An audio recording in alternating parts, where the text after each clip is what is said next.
NASCAR, celebrating 50 years in auto racing from 1948 to 1998. Well, this first of 9 races in our second NASCAR marathon has been concluded, and that race finished sends cold chills up and down me even now. You know, we mentioned in our first marathon that these races were selected by a panel of experts, actually the people that work on the broadcast. That was one of the first races that I thought of when they asked me to think of a race that I remember. In addition to the fact that it was such a great finish, Ned was standing beside us. Ned was standing there, and what a great moment it was for Ned Jarrett. Folks, can you imagine seeing your son struggle for years? And Dale Jarrett had struggled probably for 10 years in the NASCAR Busch Series, in the NASCAR Winston Cup Series, trying to get his career on track and going. And finally, he comes down to the line and wins the race with his dad in the TV booth watching on. It was an incredible moment. It's just a shame that you and I couldn't have been as smart as they were later on when he won the Daytona 500 to shut up and let Ned call it. And it also broke a long winless streak for the Wood brothers. It had been 1987. The Kyle Petty won in their car, I think the Coca-Cola 600 back in 1987. So 4 years for those guys without a victory. And back in the 70s, the Wood brothers won 50% of the races. So that was a long time without a victory. After that race at Michigan, Dale Earnhardt had a 69-point lead on Ricky Rudd. Now we move ahead one more month to Martinsville. And as we mentioned earlier, Harry Gant is having a great season in 1991. And he is coming off 3 straight victories. He has won the Southern 500. He won the race at Richmond on the 3/4 mile. He also won at Dover. Now going to Martinsville, trying to tie the record for consecutive victories, 4. And folks, if he does do it, it's going to be an uphill struggle, as you'll see. We go back to September 22nd of 1991 for the race at Martinsville, Virginia, as the ESPN2 NASCAR Marathon continues.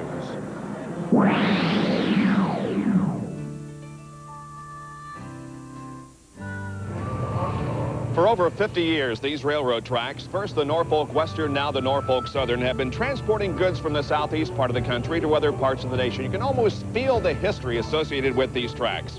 At the same time, there's a piece of real estate about 25 feet from these railroad tracks that also represents another part of Americana. First built as a dirt track in 1947, now it's one of the finest pavement tracks in the country. Here's Dr. Jerry Punch. For nearly 4 decades, the fans have enjoyed coming to this picturesque facility in Martinsville, Virginia. From its manicured grass to its brightly painted curbs, promoter H. Clairol's has strived to build one of America's premier short-track showplaces. But don't let looks fool you. With just 12 degrees of banking and a combination of concrete and asphalt in the turns, this track is one of the toughest. It takes a very special man to conquer this place. One man has done that 15 times. Well, Jerry, of course, you were talking about the king. 54-year-old Richard Petty won his first race on pavement right here at Martinsville in 1960. His 15th win here coming in 1979. But the guy's been tearing it up. Is 3 years younger than Richard, and he's standing by with a couple of younger drivers. Here's a fella everyone's talking about. 3 Winston Cup victories in a row, Harry Gant. Hey, Harry, I got my uniform. Can I drive? If the seatbelt will reach around you. What do you mean if the seatbelt reach? I used to drive this car, you know. You know, I think you've eaten too many tomato sandwiches since then. Well, what about Ned? Now, wait a minute, fellas. I can get in my uniform here. I'd like to get in this thing here. I'm still in my 50s, and I believe I could drive this thing. Okay. I'll watch it today. I tell you, I think it'd be fun. Wait a little. Pardon me, fellas. Harry, I understand this here's a fountain of youth. I wonder if I could take a couple out for you. Know hey, with it. I was here first. Get out of here. It's fine. I was here first. Get out of here.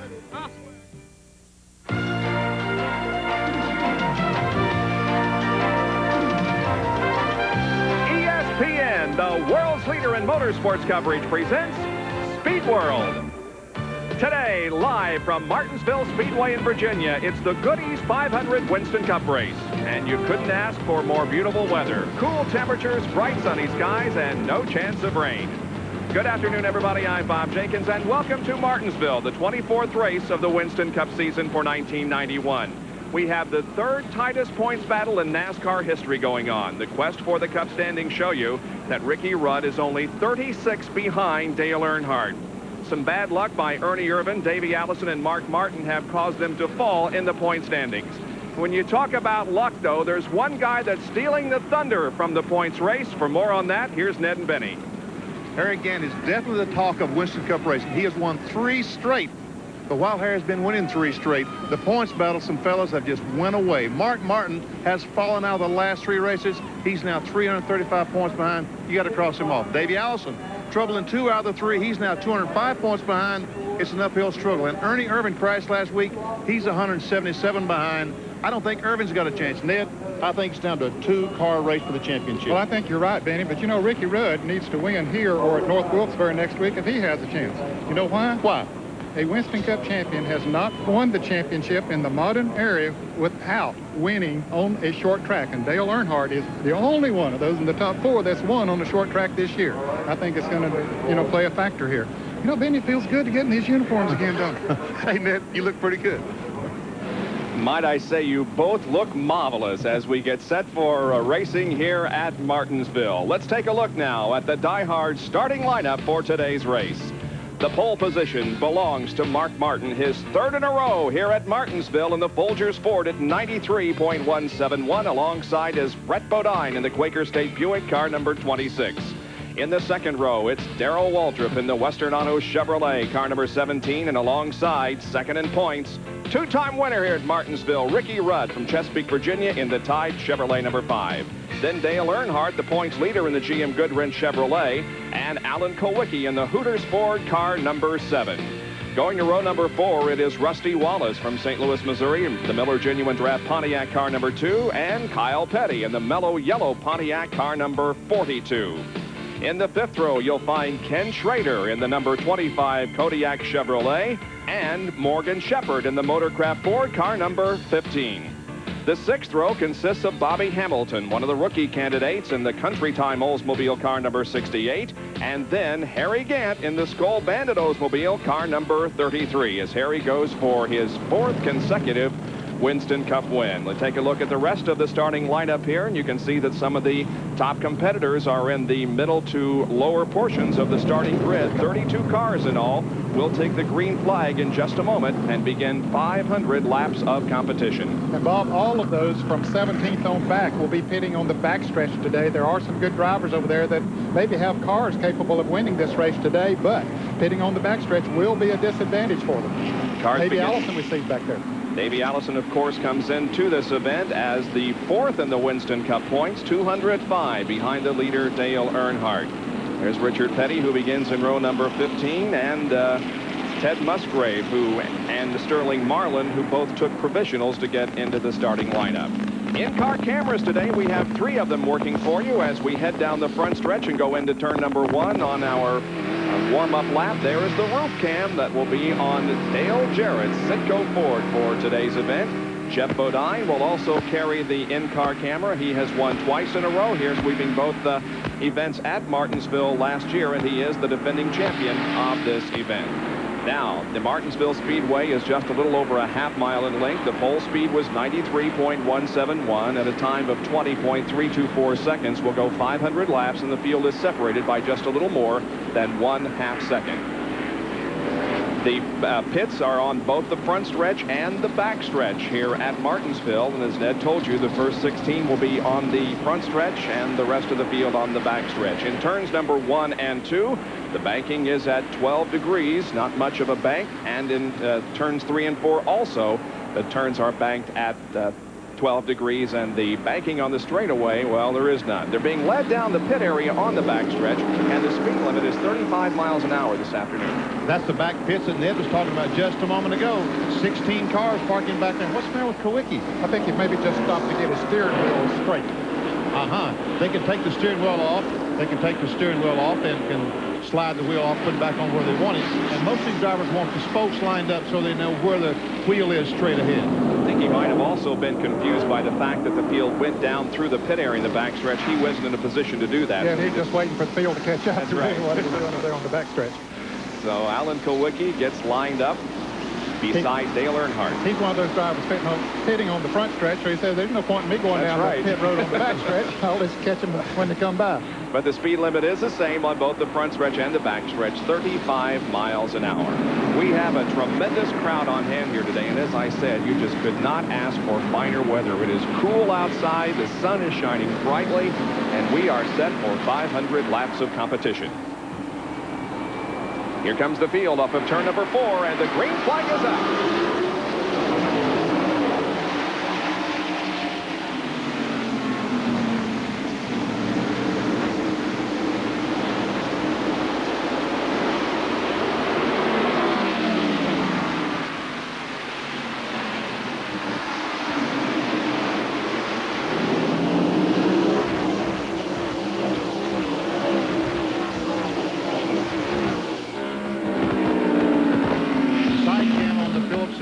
Car.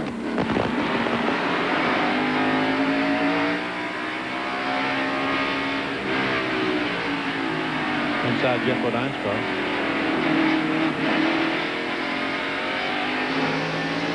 And on top of Dale Jarrett's automobile.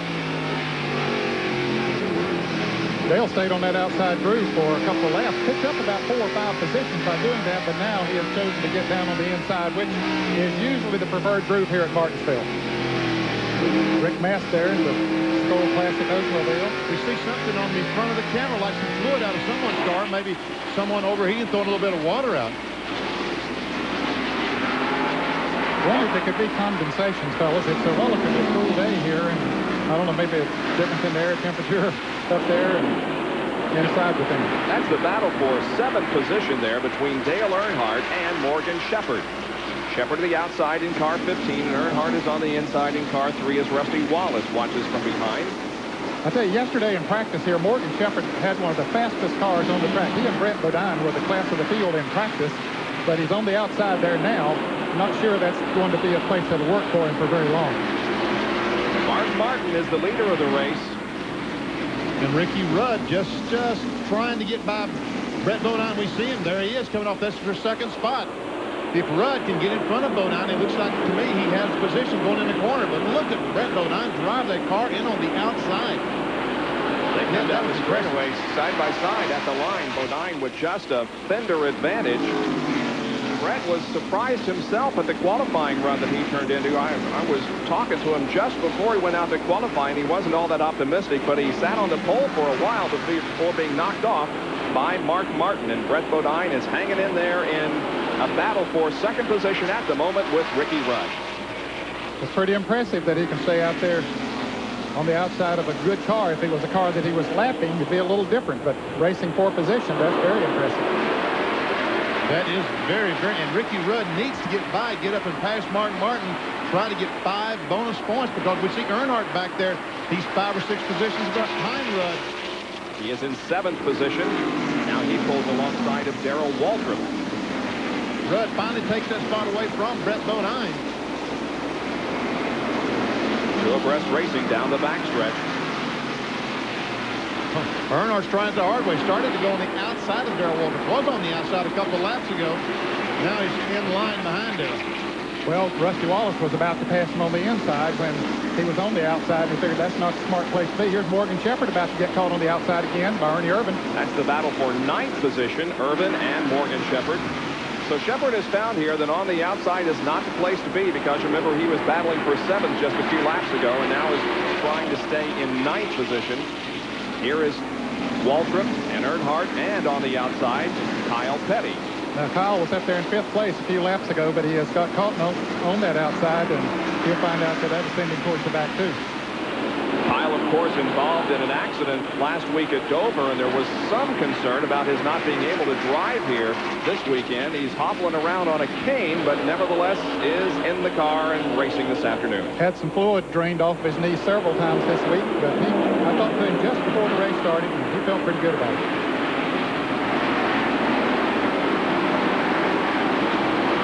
Jerry Punch has more on Kyle Petty. As you said, guys, Kyle Petty had his knee drained 3 times this week. 3 different times they went in and drew some fluid and blood out of the joint of his left knee. Now, he still has some reaccumulation in the knee. That's why he cannot bend the knee completely. But then again, you don't have to bend it at all. You need to be able to reach the brake pedal every now and then. And hey, I don't have to worry about using up my brakes in Martinsville. I can't get to it anyway.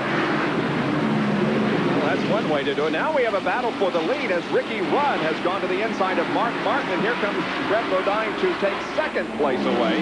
So it's Rudd the leader. Brett Bodine goes to second. Martin back to third, and now Alan Kowicki is knocking on Mark Martin's back bumper. And Ricky Rudd, as he goes across the start-finish line, picks up those 5 bonus points that Benny Parsons was talking about. Very important. That reduces the advantage to 31 points now that separate first and second in the Winston Cup battle. And Brett Bodine's car is flying. Look as he tries to get under Rudd coming off the corner. I think he has it. Boy, that car got a good bite coming off of turn 4, and into the lead he goes. Normally, it's not that easy to pass here at Martinsville.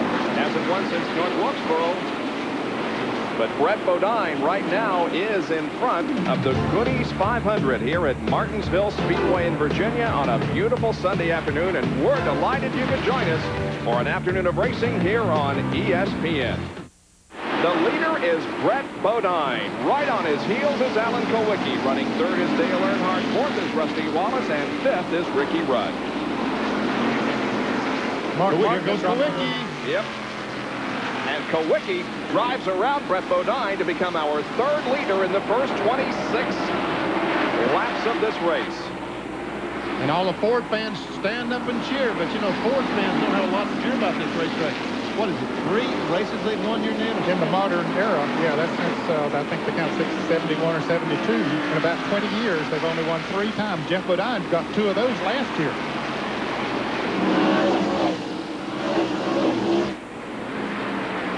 You see Rusty Wallace has worked his way up to third. There's Earnhardt fourth, and Ricky Rudd is fifth. And struggling is Kyle Petty. He has fallen way back to almost the end of the field. Jerry, what's the problem? Well, Kyle had qualified 8th, Bob, and he's now running about 27 to 28 in the field. He radioed on the pit road at crew chief Gary Nelson and said, I think I've got a tire going down. The car has suddenly gotten very, very loose. They would like to see a caution flag. He's not sure how much longer he can hang on to the car if a tire is going down without possibly losing it out there, but a tough break early on for Kyle Petty.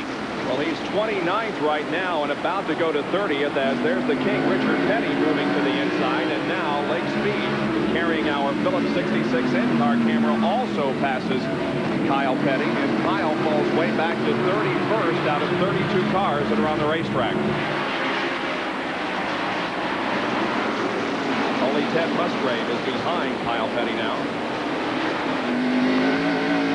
Here's the side cam on Lake Speed's car. Tried to drive inside. Richard Petty going in turn 3, not able to make it. Well, that side cam has given us some great shots in the past years on this tight half-mile racetrack here at Martinsville. Now Lake Speed goes inside and passes Petty.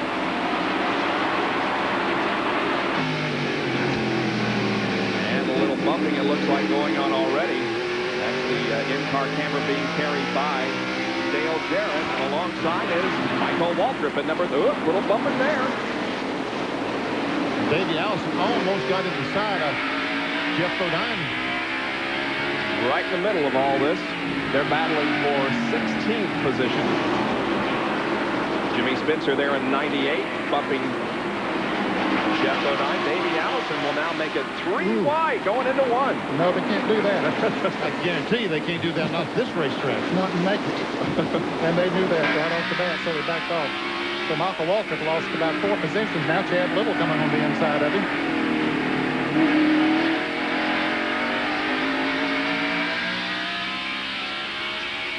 There's Davey Allison to the left. To the right, I should say. He makes some contact with Spencer. Davey gets in the left rear quarter of Spencer, but he backs off and lets Spencer go back in front of him. He realized that his Spencer got him out of shape. He decided not to take the spot away. Meanwhile, it's a battle between the Winston Cup point leaders up front. Ricky Rudd has the lead, but Dale Earnhardt has now moved to second and is beginning to challenge Ricky Rudd. Up there's the leader, the 7th. Oh, I'm sorry. That's battle for 4th, isn't it? Yeah, exactly. Kowicki is leading. Brett Bodine is second. Rusty is third, and the battle for 4th between Rudd and Earnhardt. But you're right, this is the leaders in the Winston Cup points standing. The black 3, Earnhardt. He is the leader, 36 points over the orange number 5, Rudd. Now Rudd is 31 points behind because he did lead a lap. Received 5 bonus points for leading that. And that could be important. And Earnhardt's fading because there goes Darrell on the inside. Takes the spot away. Waltrip is always one to watch on this racetrack. I guess in the modern era of racing, we were talking about that, but Waltrip has more victories than anyone else here, although Richard Petty has more overall than anyone. Petty won 15 times between 1960 and 1979. We saw Earnhardt's car go in the corner and go up the racetrack higher than most other cars have been going, and that's not good at this racetrack. You need to stay right on that yellow curve on the inside. There is the battle for second position. It's Brett Bodine in car number 26 and Rusty Wallace, who goes inside of Brett now and makes a bid to take over second spot. Rusty does. Rusty Wallace, a winner here at Martinsville, winning this race back in 1986.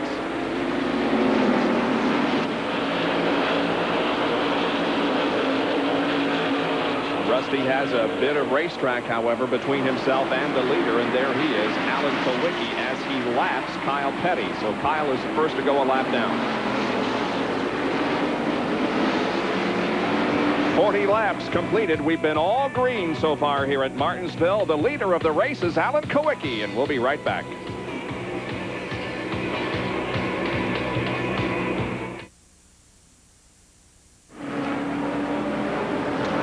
With the first yellow flying here at Martinsville on lap number 45 because of debris on the racetrack, we have a lot of pit activity. Here's Jerry Punch. Alan Kowicki and almost everyone else on pit road changing 4 tires. Rusty Wallace in at the other end of pit road down toward turn 1. So everyone taking advantage of this first caution flag of the day to change right and left side tires. Brett Bodine is out. Darrell Waltrip is out. Morgan Shepherd. They all have had service and are headed back to turn 1.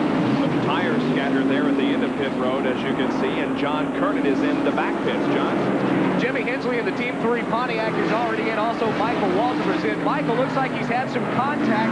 The fender on the right front has been up just a little bit, and they're working underneath the, I'm not quite sure what the problem is. Jimmy Hensley is away, still working underneath the fender, but to get the tire on, they will not do a 4-tire change because it's taking so long there in the pits to try and get the problem fixed under that right front. We'll try and find out exactly what it was. Get back to you in just a couple of minutes, Bob. Michael finally pulling out of the pits along with Joe Ruttman as the yellow flies here at Martinsville for the first time, and Kyle Petty comes in for a second time trying to correct his problem. The yellow out because of debris on the racetrack, reducing the speed of the Goodies 500. Back after this.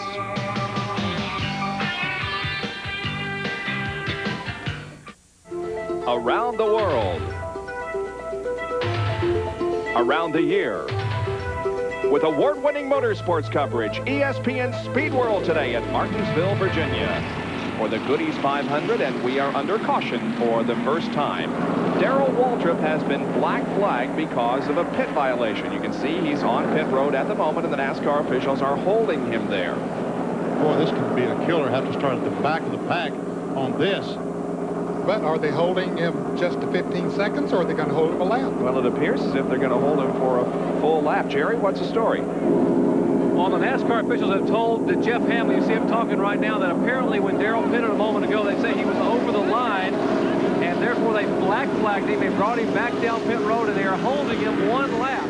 He will now be held a lap as the field goes by in the background, and the Western Auto Chevrolet will start the Goodies 500 1 lap down. Waltrip finally going out of the pits after being penalized a lap for going over the line. Now, we have the luxury of having a telestrator on our telecast today, and Pablo Picasso Parsons will take pen in hand and show you what happened. Well, there's Waltrip's car. That's the 4th car back. And we see the yellow line here in front of Dale Earnhardt's car. Evidently, Darrell's car was across that yellow line. That's against the rules as far as NASCAR is concerned. That's the reason why Darrell was brought in. Jeff Hammond continues the discussion of the situation with the NASCAR officials. But in any case, we are back to green and racing on lap number 50 here at Martinsville. Well, that was a costly mistake for Darrell Waltrip.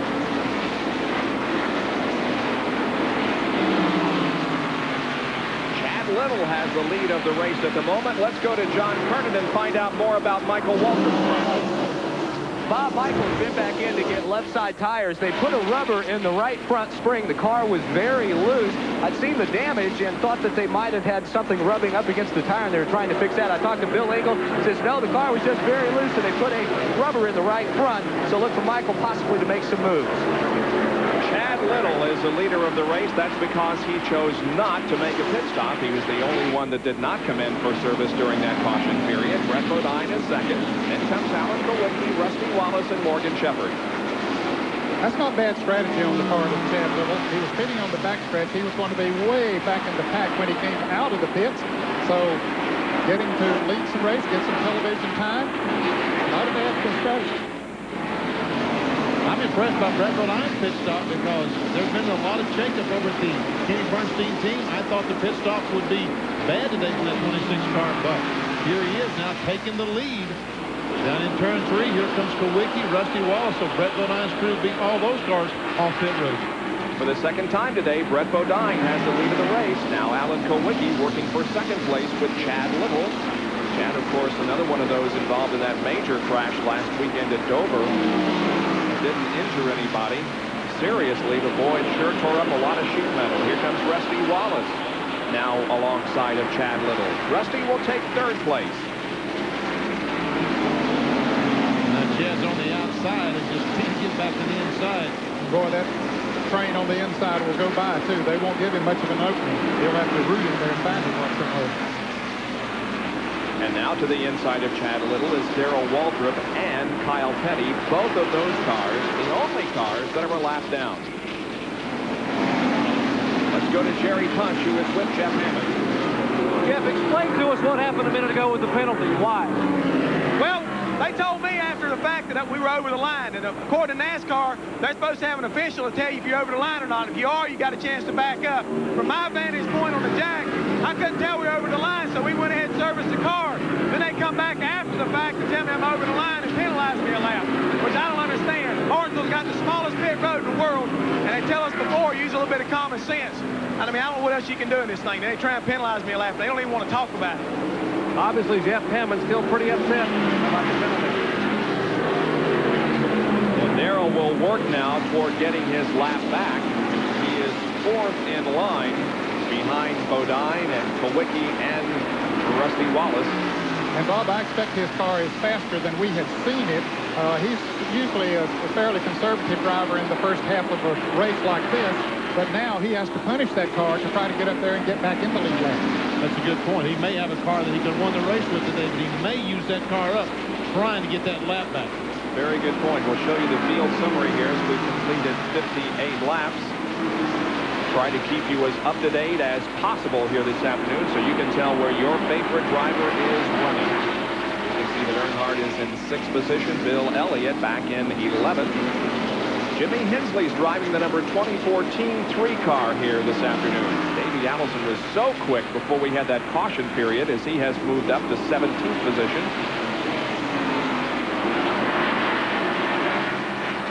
And Davey Allison is one of those cars pitted on the back stretch, so the best he could come out of the pits would be 17th, so he hasn't made too many moves since the green flag. There's a race for second place. Rusty Wallace looks awfully strong. You know, here in the spring, that number 2 Miller Genuine Draft car was really fast. Remember, he made the pit stop, and here's some trouble. Off of turn 4, Chad Little has spun Bill Elliott down on the inside as well. Elliott will try to get his car right and head it back, or both of them will, to stay in the lead lap. Elliott does get his going. Chad Little with some damage to the left front of his car gets going. They'll both stay in the lead lap. Like and Walter trying to get his lap back, and he does. Oh, just barely. Oh, smart move by Darrell Waltrip. Some heads-up driving plus, Benny, as you pointed out many times, that spotter told him what to do, where the trouble was, and told him to get on it. And told him that those cars hadn't moved out of the way to go ahead, and he beat the leader back by half a car length. You're right, Ned. Good move by Darrell. And now Jeff Hammond has to be a little bit happy over this situation. Let's watch it again. You see all the debris laid on the racetrack. Darrell trying not to run through it. Here's the tail end of the crash. That's Chad up toward the outside and Bill Elliott spinning to the inside of the track. Number was some damage to the right and rear of Bill Elliott's car. You can see they bumped together as they came off of the turn. Ken Schrader just barely getting through. Bunch of cars just barely getting through. Kernan has more on the situation. John? Well, Bob, let me ask you a quick question. The debris on the track caused that last caution, right? A pulley or something? Yes, that's okay. correct. Well, Chad Little radioed in after running. He said the car's getting tight. He may have lost the pulley off of his rear end cooler, and that pulley may have caused the caution. And Chad is getting ready to come in and pit right now. They will check this out to see if that indeed was the pulley that came from Chad's car. And now we'll watch Darrell Waltrip get his lap back. Watch him stand on the gas coming out of 4. Boy, he was standing. Look at him on the outside of Kowicki, on the inside of Brett Bodine, and just barely gets him across the start-finish line. But that makes up a half mile around this racetrack. That few feet, he now can make up 1/2 mile. How many feet is that, Bob? I'll tell you later. John Kernan is there as Chad Little comes in.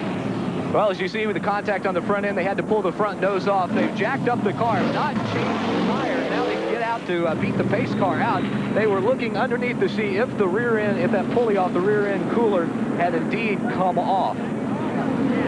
Let's go to Jerry Punch. Darrell Waltrip brings the Western Auto Chevrolet, and nothing to lose at all, guys. Remember, he was the last car on the lead lap, and he really abused those tires trying to get up through traffic and make his lap up, but it was worth it. He made the lap up, got the yellow flag, and now he has 2 fresh right-side tires. So watch for Darrell Waltrip now to move up from the rear of the pack, but at least he is on the lead lap. Real-time replay from an in-car, Jeff Bodine, to the crash. There we see the 19 car, Chad Little, was running the left of our screen, and Jeff Bodine goes by. Got through without a problem. Second caution of the day is out here at Martinsville. Crash down at turn number 4. 65 laps have been completed. We'll take another break from Martinsville Speedway in Virginia. NASCAR, celebrating 50 years in auto racing from 1948 to 1998.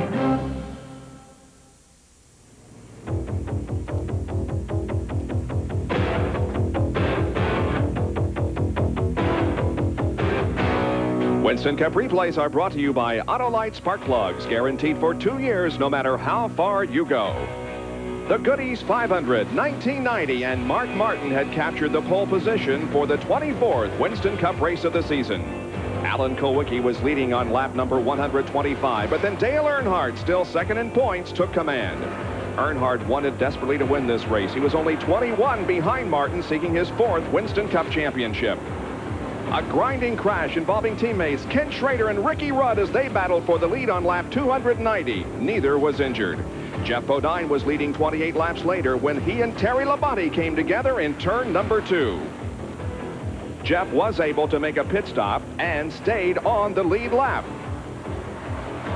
In fact, Bodine came back to take the lead on lap 459 as Earnhardt fell to second.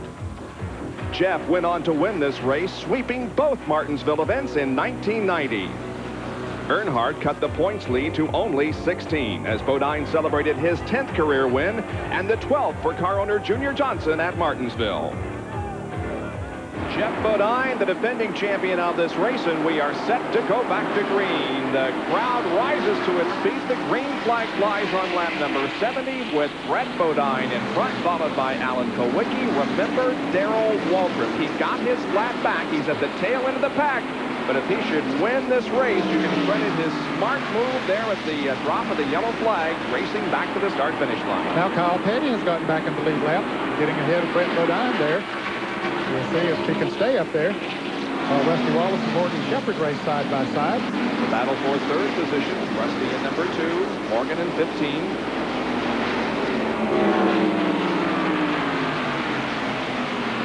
By the way, Benny, the answer to your question is 2,777 feet. It would be 2,640 feet for a true half mile, but since it is 0.526 miles in length, the answer to your question is 2,777. That's good, Bob. You never cease to amaze me, Jenkins.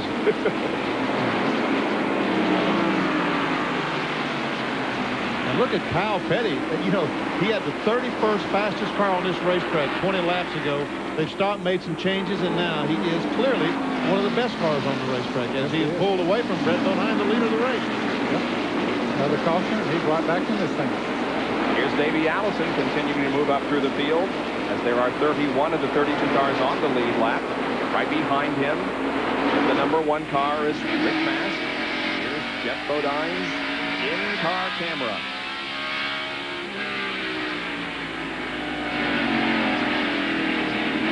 John Kernan, Davey Allison seems to be running much better now. Can you explain that?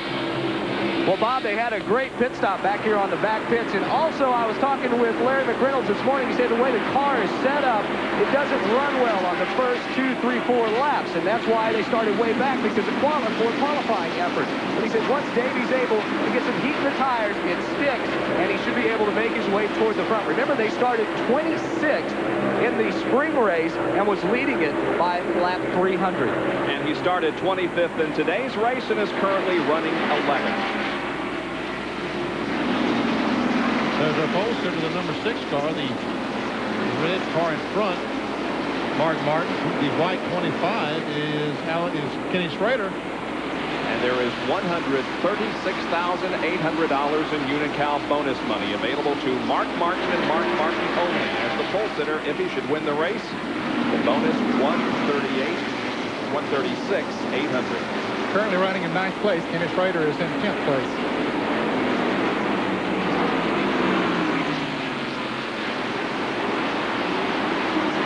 There's a race for second. The green car in front, that's Brett Bodine, the Quaker State Buick. He's leading the race. There's the number 7 Hooters Ford Kawicki second. Rusty Wallace, the Black Deuce, Miller Junior Draft car third. And Rusty, I tell you, that car is quick. He's going to get to the front eventually. He's been beating on those back bumpers all day long. 4th is Morgan Shepherd. 5th is Earnhardt. 6th Gant. Then comes Rudd, Irvin, Martin, Schrader, Allison, Mast, Jeff Bodine, Hunt Strickland, Jimmy Hensley, Jimmy Spencer, Bill Elliott, and Sterling Marlin. There's Harry Gant going for 4 wins in a row at 51 years of age. I'll tell you, he looks like he's in good shape there today. Not only he personally, as far as his physical condition, but that race car looks pretty good. Sitting there running in 6th place, just sort of biding his time. That's what he's done the last 3 races. He didn't charge up there to the front at the beginning of the race. He just sat there and let him beat and bang, and when the time came, he went. And this is the same race car that he's won those 3 with.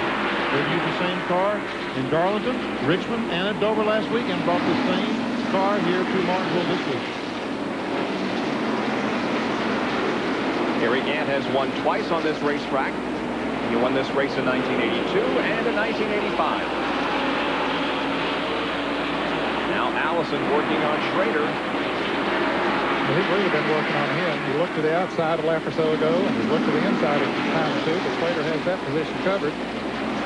Schrader running 10th, and Allison is 11th. Davey will take a look to the inside of Kent. Coming down the backstretch, Allison trying to get the fender in, couldn't do it. And look at this, Harry Gant has passed Dale Earnhardt. He's now 5th. Gant has moved to 5th. I tell you what, if Harry Gant goes up there and takes the lead, they may tear the grandstand down. I'm not sure we're in good shape because the fans would go crazy. And here we are sitting on top of the grandstand.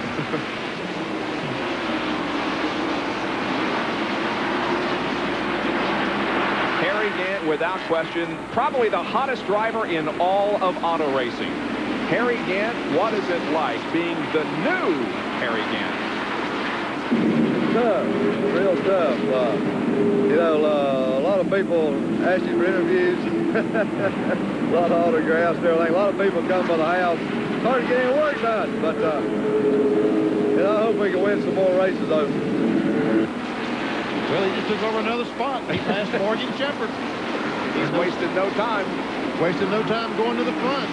Meanwhile, Kyle Petty has lost a lap. As a matter of fact, Bodine, Kawicki, and Rusty Wallace have all passed Kyle Petty as he begins to slip back. There is the leader of the race, Brett Bodine in Quaker State Buick, closely pursued by Alan Kawicki. Here are the top 5 with 85 laps completed in the Goody's 500 at Martinsville. Back after these messages.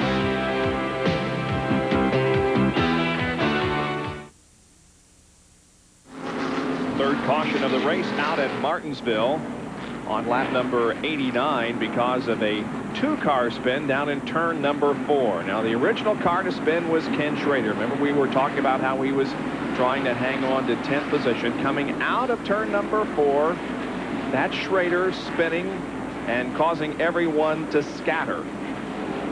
Dave Nelson goes by. Right behind was Dale Jarrett. We're riding with him. He's going into turn 3. And he raises his hand. But gets hit. Yep. Too late, I guess he raised his hand. He saw the wreck ahead of him. Wesley spotter let him know that there was trouble up there, and he slowed down, but the car behind him didn't. So both Ken Schrader, as you can see, spinning there, and Dale Jarrett involved in little incidents here in turn number 4. Everything is cleaned up, though, and we're set to go back to racing. Dale did not pit in hopes of getting his lap back. The green comes out on lap number 92, and Dale does get the lap back as Jimmy Spencer now is the leader of the race.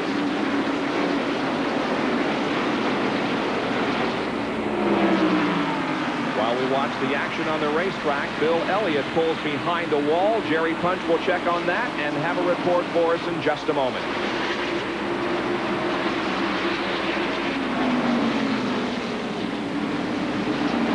Spencer is leading. Darrell Waldrop now is in second position, followed by Bobby Hamilton in late speed. And here is Dale Earnhardt and Ernie Irvan side by side. And now Ernie moves up to do battle with Alan Kulwicki.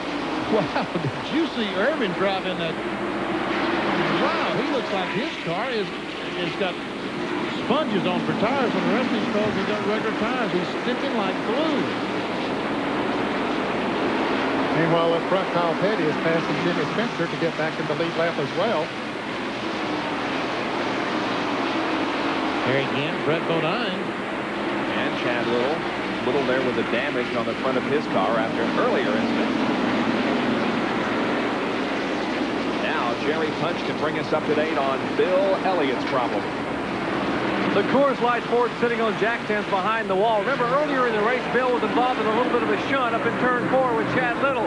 They started smoking shortly thereafter and were about to pit when the caution came out a minute ago for the Dale Jarrett and Kenny Schrader spin. Now he is behind pit wall. They think they have a leaking transmission sealer. Maybe when he's involved in a little bit of a shunt, the rear seal of the transmission came apart, and now he's leaking some fluid back there. He's losing a lot of valuable time here on the green, guys. Elliott in the pits while a lot of activity on the racetrack. Ernie Irvan, there is Alan Kulwicki, Dale Earnhardt, Ricky Rudd, all involved in a great battle for position as they try to pass Chad Little. And there's trouble. Up in turn number 2, Davey Allison is against the wall in turn 2. He just spun going down in the corner. He spins the car back around. I don't think he's going to lose a lap, but meanwhile, Kyle Petty and Dale Jarrett get a lap back on Jimmy Spencer, the leader. So a break for two cars, Kyle and Dale Jarrett. Kyle has been trying to get his lap back ever since he lost it and finally does so along with Dale Jarrett. Now let's take a look at the replay. Davey apparently had slowed on the racetrack and may have got some help in his spin around and a bump on the second turn wall. No, he did not get any help going down in turn 1. That was all on his own. He had some kind of problem off turn 4. I did not see. I looked up and saw the car was going slow when he went down in turn 1. The car just went around. So it all started back in turn 4. I don't know exactly what that was, though. When I looked up, the car was slow.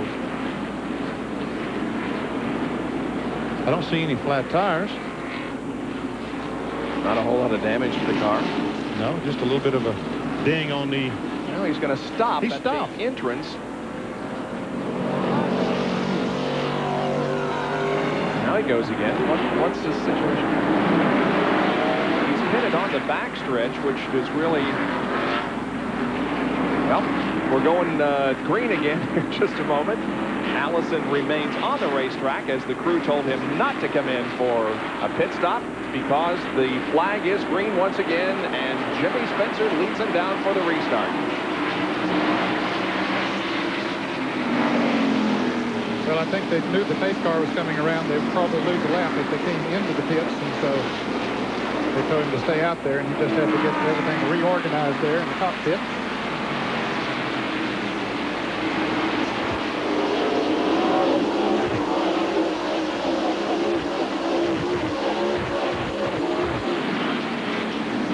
Spencer in the Banquet Frozen Foods Planters Peanuts Chevrolet is at the head of the field, and John Kernan has a story. Well, Bob, Jimmy didn't exactly have the best of qualifying rounds at first round on Friday, but they went to work on the car and were the fastest second-day qualifier, a little over 92 miles an hour.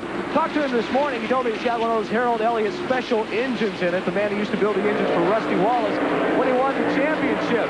He says that the car felt so good yesterday afternoon in the last practice session that it was scary.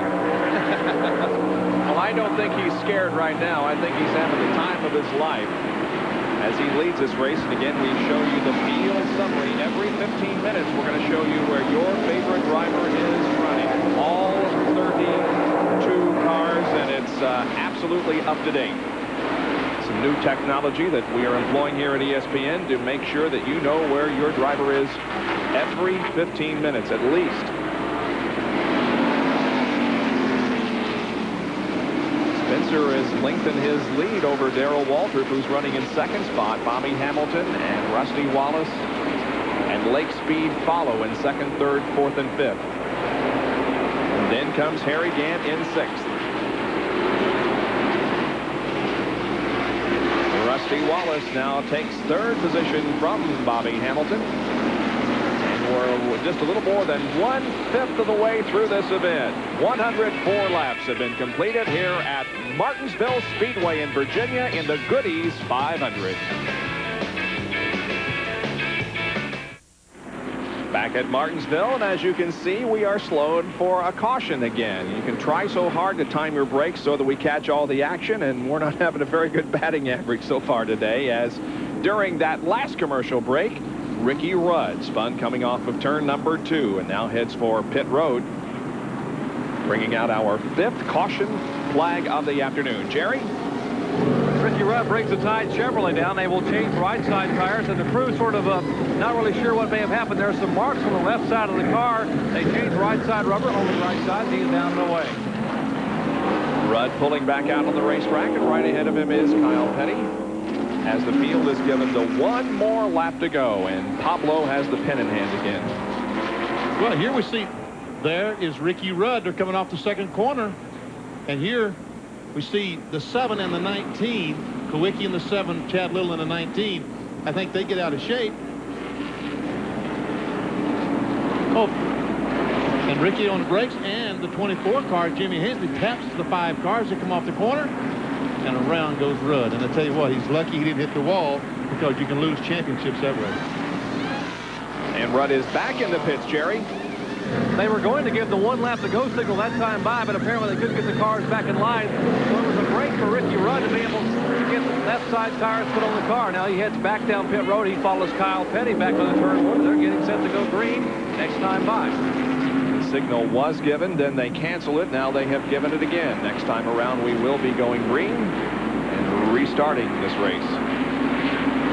Now, several of the drivers back towards the back of the pack have made pit stops during this caution period, including Davey Allison. He made a pit stop on the back stretch. So did Richard Petty. Kyle Petty made a pit stop on the front stretch here. Dale Jarrett stopped on the back stretch to change 4 tires. So we understand, Ed, that this 28 car, Davey Allison, has a toe-in problem and may be coming in, right, John? Well, Bob, if they had a couple more laps under caution, but they've just gotten the 1 to go, so Robert Yates and Larry McReynolds have decided to leave Davey out. They brought him in at the first part of this caution. They checked the left side is towed in. They wanted to bring him in and fix it, but as you see, the race is back underway, so they've got to grin and bear it. And I would imagine the toe-in was knocked out when he hit the curve, don't you imagine, Benny? That's true. That curve that we saw at Jerry Quest did his piece at the beginning of the show, that yellow curve on the inside, these fellas go in, and if they hit that curve too hard with that left front, they are going to tow the car in or out. Spencer continues to lead. Darrell Waltrip second, followed by Rusty Wallace, Bobby Hamilton, and Lake Speed. Then comes Harry Gant, Terry Labonte, Brett Bodine, Morgan Shepherd, Ernie Irvin.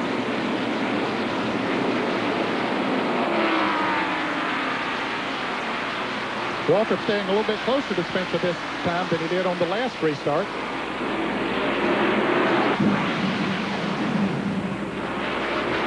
Darrell Waltrip staying close. Rusty Wallace right there too, knocking on their door.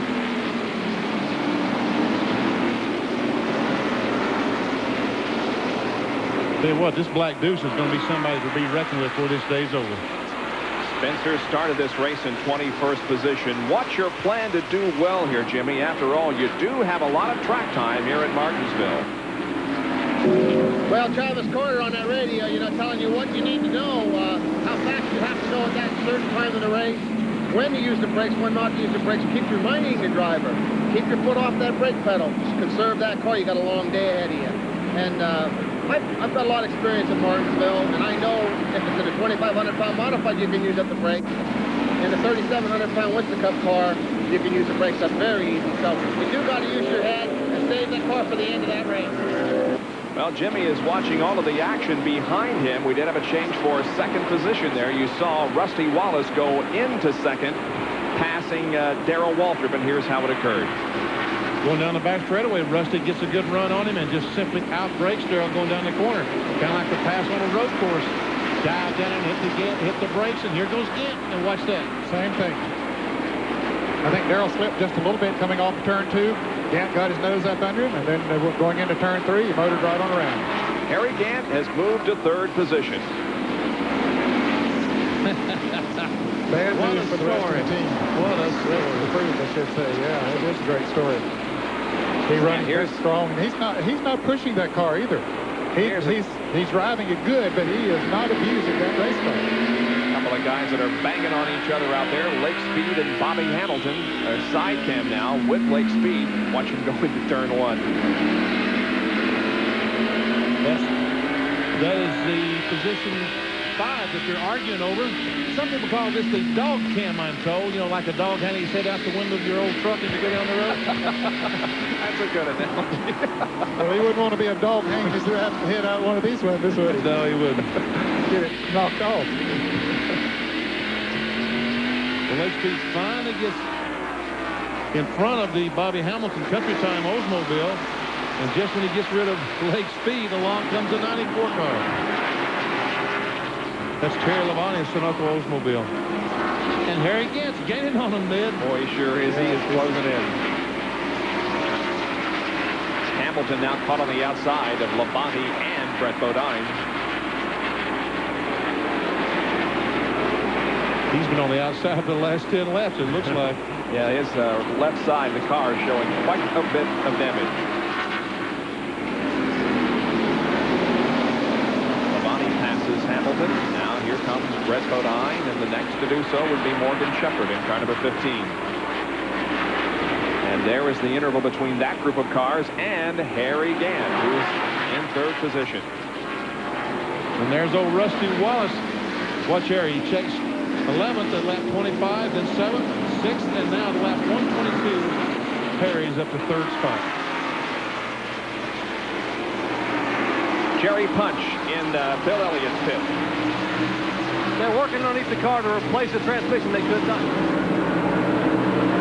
As Rusty Wallace makes the move by Jimmy Spencer, we'll take a look and show you. This is the transmission that came out of Bill Elliott's car. The tail housing and part of the rear seal is cracked here, allowing the fluid to come out. They could not replace the rear seal. They took this one out and have put a new one in, but it's cost Bill a lot of time here under green.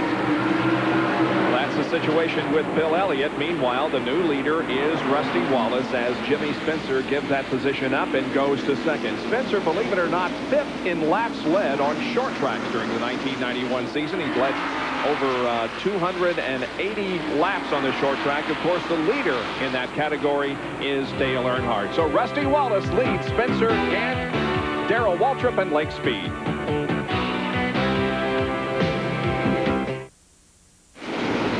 Bob Jenkins, Ned Jarrett, Benny Parsons, John Kernan, and Dr. Jerry Punch back at Martinsville Speedway in Virginia. Rusty Wallace leads the Goodies 500. Second place is Jimmy Spencer in car number 98, and right on his back bumper is Harry Gant. Spencer, when Rusty Wallace got by him a little bit ago, he just decided to take it easy. He was going to ride.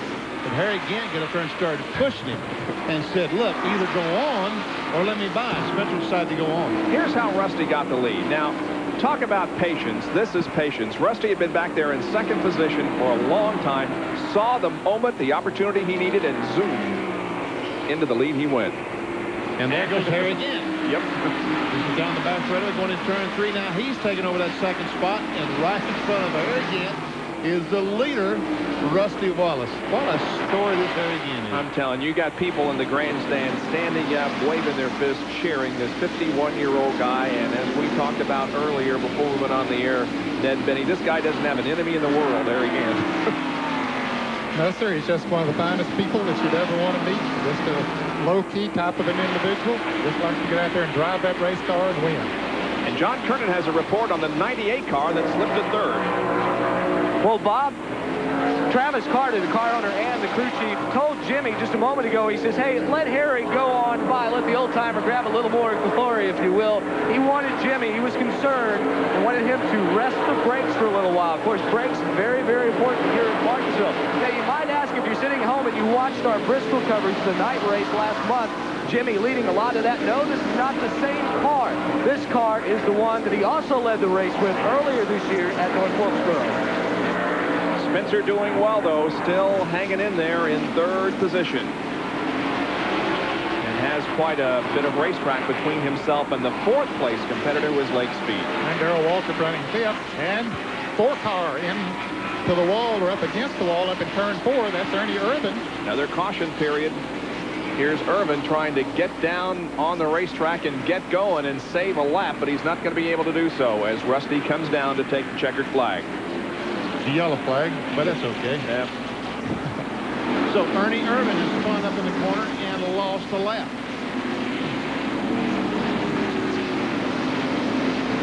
We're here at the 7 car, maybe leaking some water or something, maybe overheating.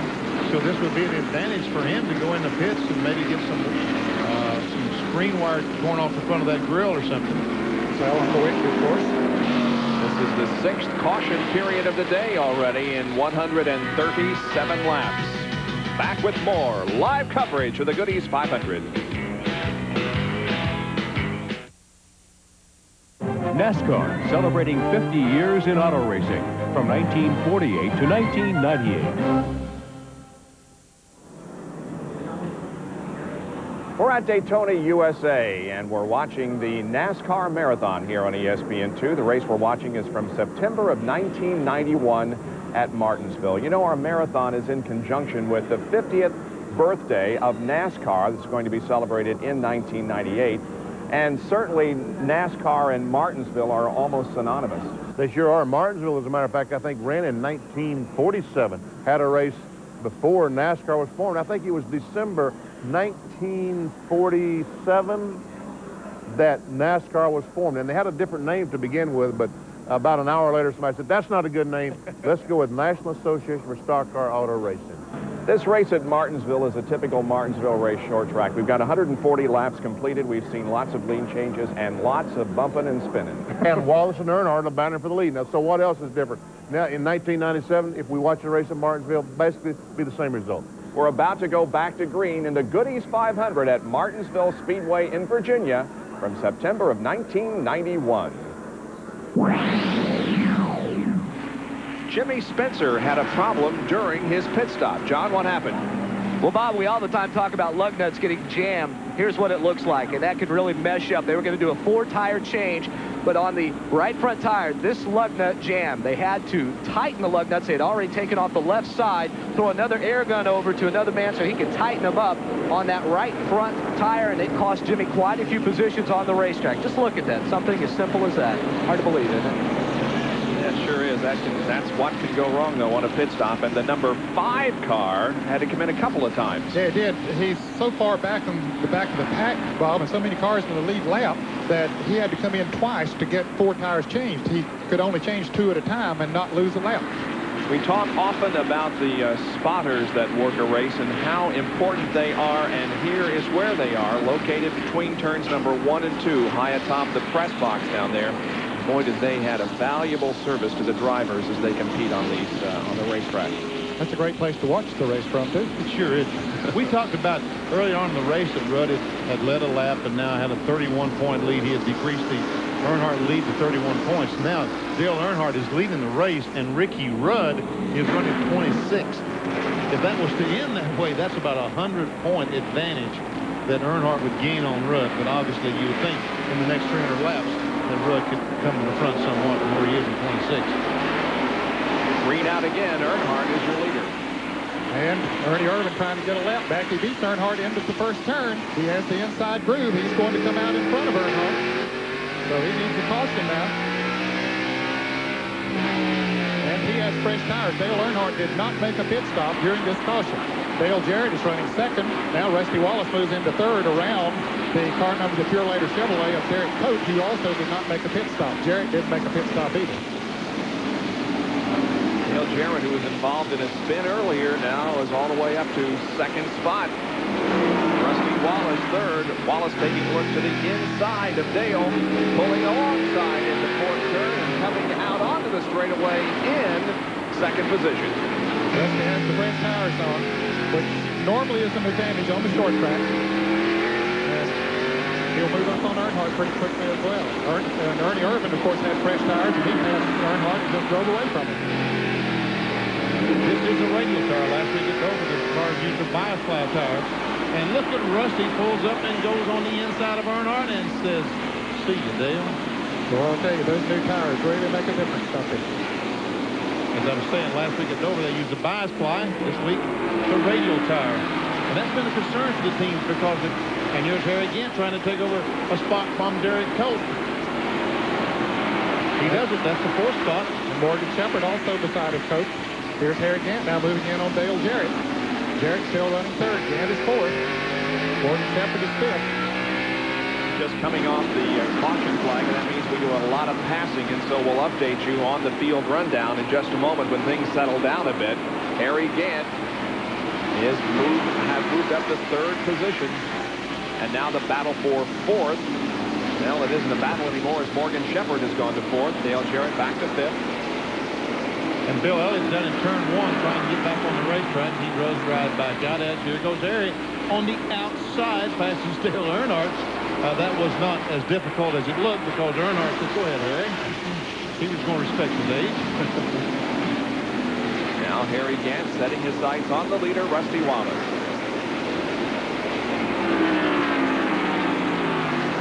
And Morgan Shepherd moves up to third position, going to the inside of Dale Earnhardt. Brett Bodiner, outside pole sitter on the inside of Dale Jarrett, takes his spot away down in turn one. That's seventh.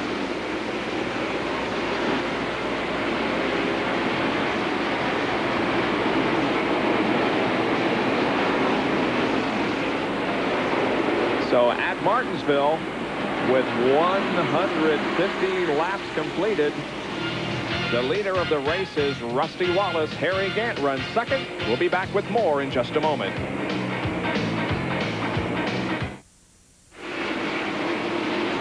We're back at Martinsville Speedway in Virginia, and now Harry Gant closes to within a car length of the leader, Rusty Wallace.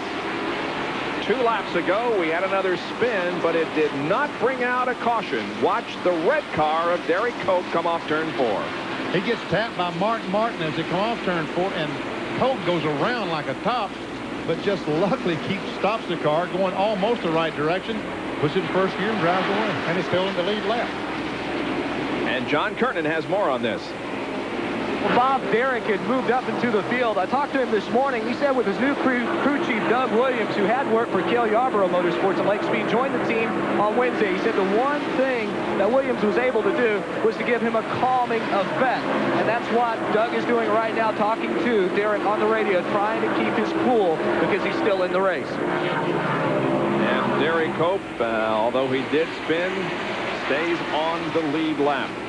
Dale Earnhardt is going to the back of the pack. He's on those old tires. Remember, he didn't come in for a pit stop when we had our most recent caution period. And Richard Petty and Ricky Rudd get together in turn 1. Ricky Rudd in trouble. He was running 23rd when he and Richard Petty. Now Petty's got a fire in his car. Flame coming from the underside of the car. Richard spins it in the middle of the backstretch. And Ernie Irvin trying to stay out in front of Rusty Wallace to get back to the start-finish line. He will be able to do so. And Richard Petty has the car going again. There is a lot of liquid on the racetrack. Now, let's take a look at the tail end of the wreck. Watch the far right of your screen. Well, as they went into turn 1, Rudd tried to get on the inside of Richard Petty, and they touched. And around they went. Richard just tapped the wall and then took off. But then all of a sudden we see that fire come from underneath the car, and then he spins around, spins sideways at least, and then back the other way, and that's on the backstretch. Well, when Richard hit the wall up there, I saw some gasoline come spurting out of the car, so. Man, oh man. Rudd was running in 23rd position when that incident occurred. And now he will head for pit road, as will Dale Earnhardt.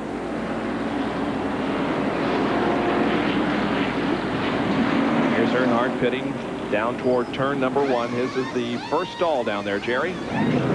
Dale Earnhardt has no choice, Bob. You remember when the green flag came back out, he had not pitted before and had on used tires. You see exactly where he went backward, back almost out of the top 10. Now they will change 4 tires and put him back up front. The only way he could have run the car hard with used tires was to use up his brakes. He certainly did not want to do that early here at Martinsville. Now they put fresh rubber on. He should be a contender again. Headed for turn 1. Earnhardt is out. Rudd beat him out of the pit area as the track crew remains on the racetrack. Here is Richard Petty backing in the wall, and we can see the gasoline coming out of the car. See that gasoline right out of the back of the car there? And as he goes down this back straightaway, evidently the gasoline somehow got up to the exhaust and set the car on fire. A lot of flame there for a moment on the other side of the car, causing Richard to spin in the middle of the backstretch. But he got the car running again. So our 7th caution period of the day is out here at Martinsville at the Goody's 500. A lot of work being done on the Richard Petty car on the backstretch pits. John Kernan is right there. Well, Bob, the trailing arm in the rear end is bent. They're going to have to probably replace that. They're checking out that right now. The fire was caused when the oil cooler broke, and they're going to replace that on the right side of the car. They are working there. This is not the first time Richard has had fire this weekend in his car on Friday during the morning practice. A bolt backed its way out of the bowl on the carburetor, and he had a brief flame up there. They had to replace the entire electronic system. And Jerry Punch, what's happening on the front stretch pits? Well, Ricky Rudd's beginning to wonder if they painted a bullseye on the back of his car the way as many times as he's been tapped here in the early laps. Now, he has the toe end knocked out on the front of his tied Chevrolet. They don't have time to fix it, but they're getting ready to go green. So he's going to have to drive it for a while and maybe hope for another yellow very soon. But here comes Rusty, the green flag. Indeed, green flag is out. Race resumes. Rusty Wallace at the front of the field with now Harry Gant running in 2nd position and Derek Cope 2nd in line trying to get a lap back. It is interesting to note that the drivers 2nd, 3rd, 4th, and 6th in the Winston Cup points have all spun at least one time here in the first 169 laps. Earnhardt has 9. Benny, I was a little surprised that Ricky Rudd, he lost a lap, but why did he start in the rear of the field and not make up some of that track position? Maybe he's not fast enough to have passed Rusty Wallace and got back in the lead lap, but he might have kept from going another lap down. And be involved in that heavy traffic, which he is back there now. You're right, Ned. That really surprised me that Rudd did not pull up on the inside. It's like he doesn't realize that he's a lap down, but the crew must know that they lost a lap on that pit stop. Surely they do. I don't know. As Rusty Wallace, the black 2, is the leader. Harry Gant, the green and white 33 Skull Bandit, 2nd. 15 car of Morgan Shepherd is currently 3rd. And if you look toward the upper left corner of your screen, you will see a Norfolk Southern train going by. As I was walking on the tracks just a few minutes ago before the race began, now train is headed down the tracks. Be a good spot for you right now, Bob. I knew you were going to say that. I'm going to have a damsel rescue me from the tracks. Lake Speed and Rick Wilson are side by side. Jimmy Spencer also right there in car number 98.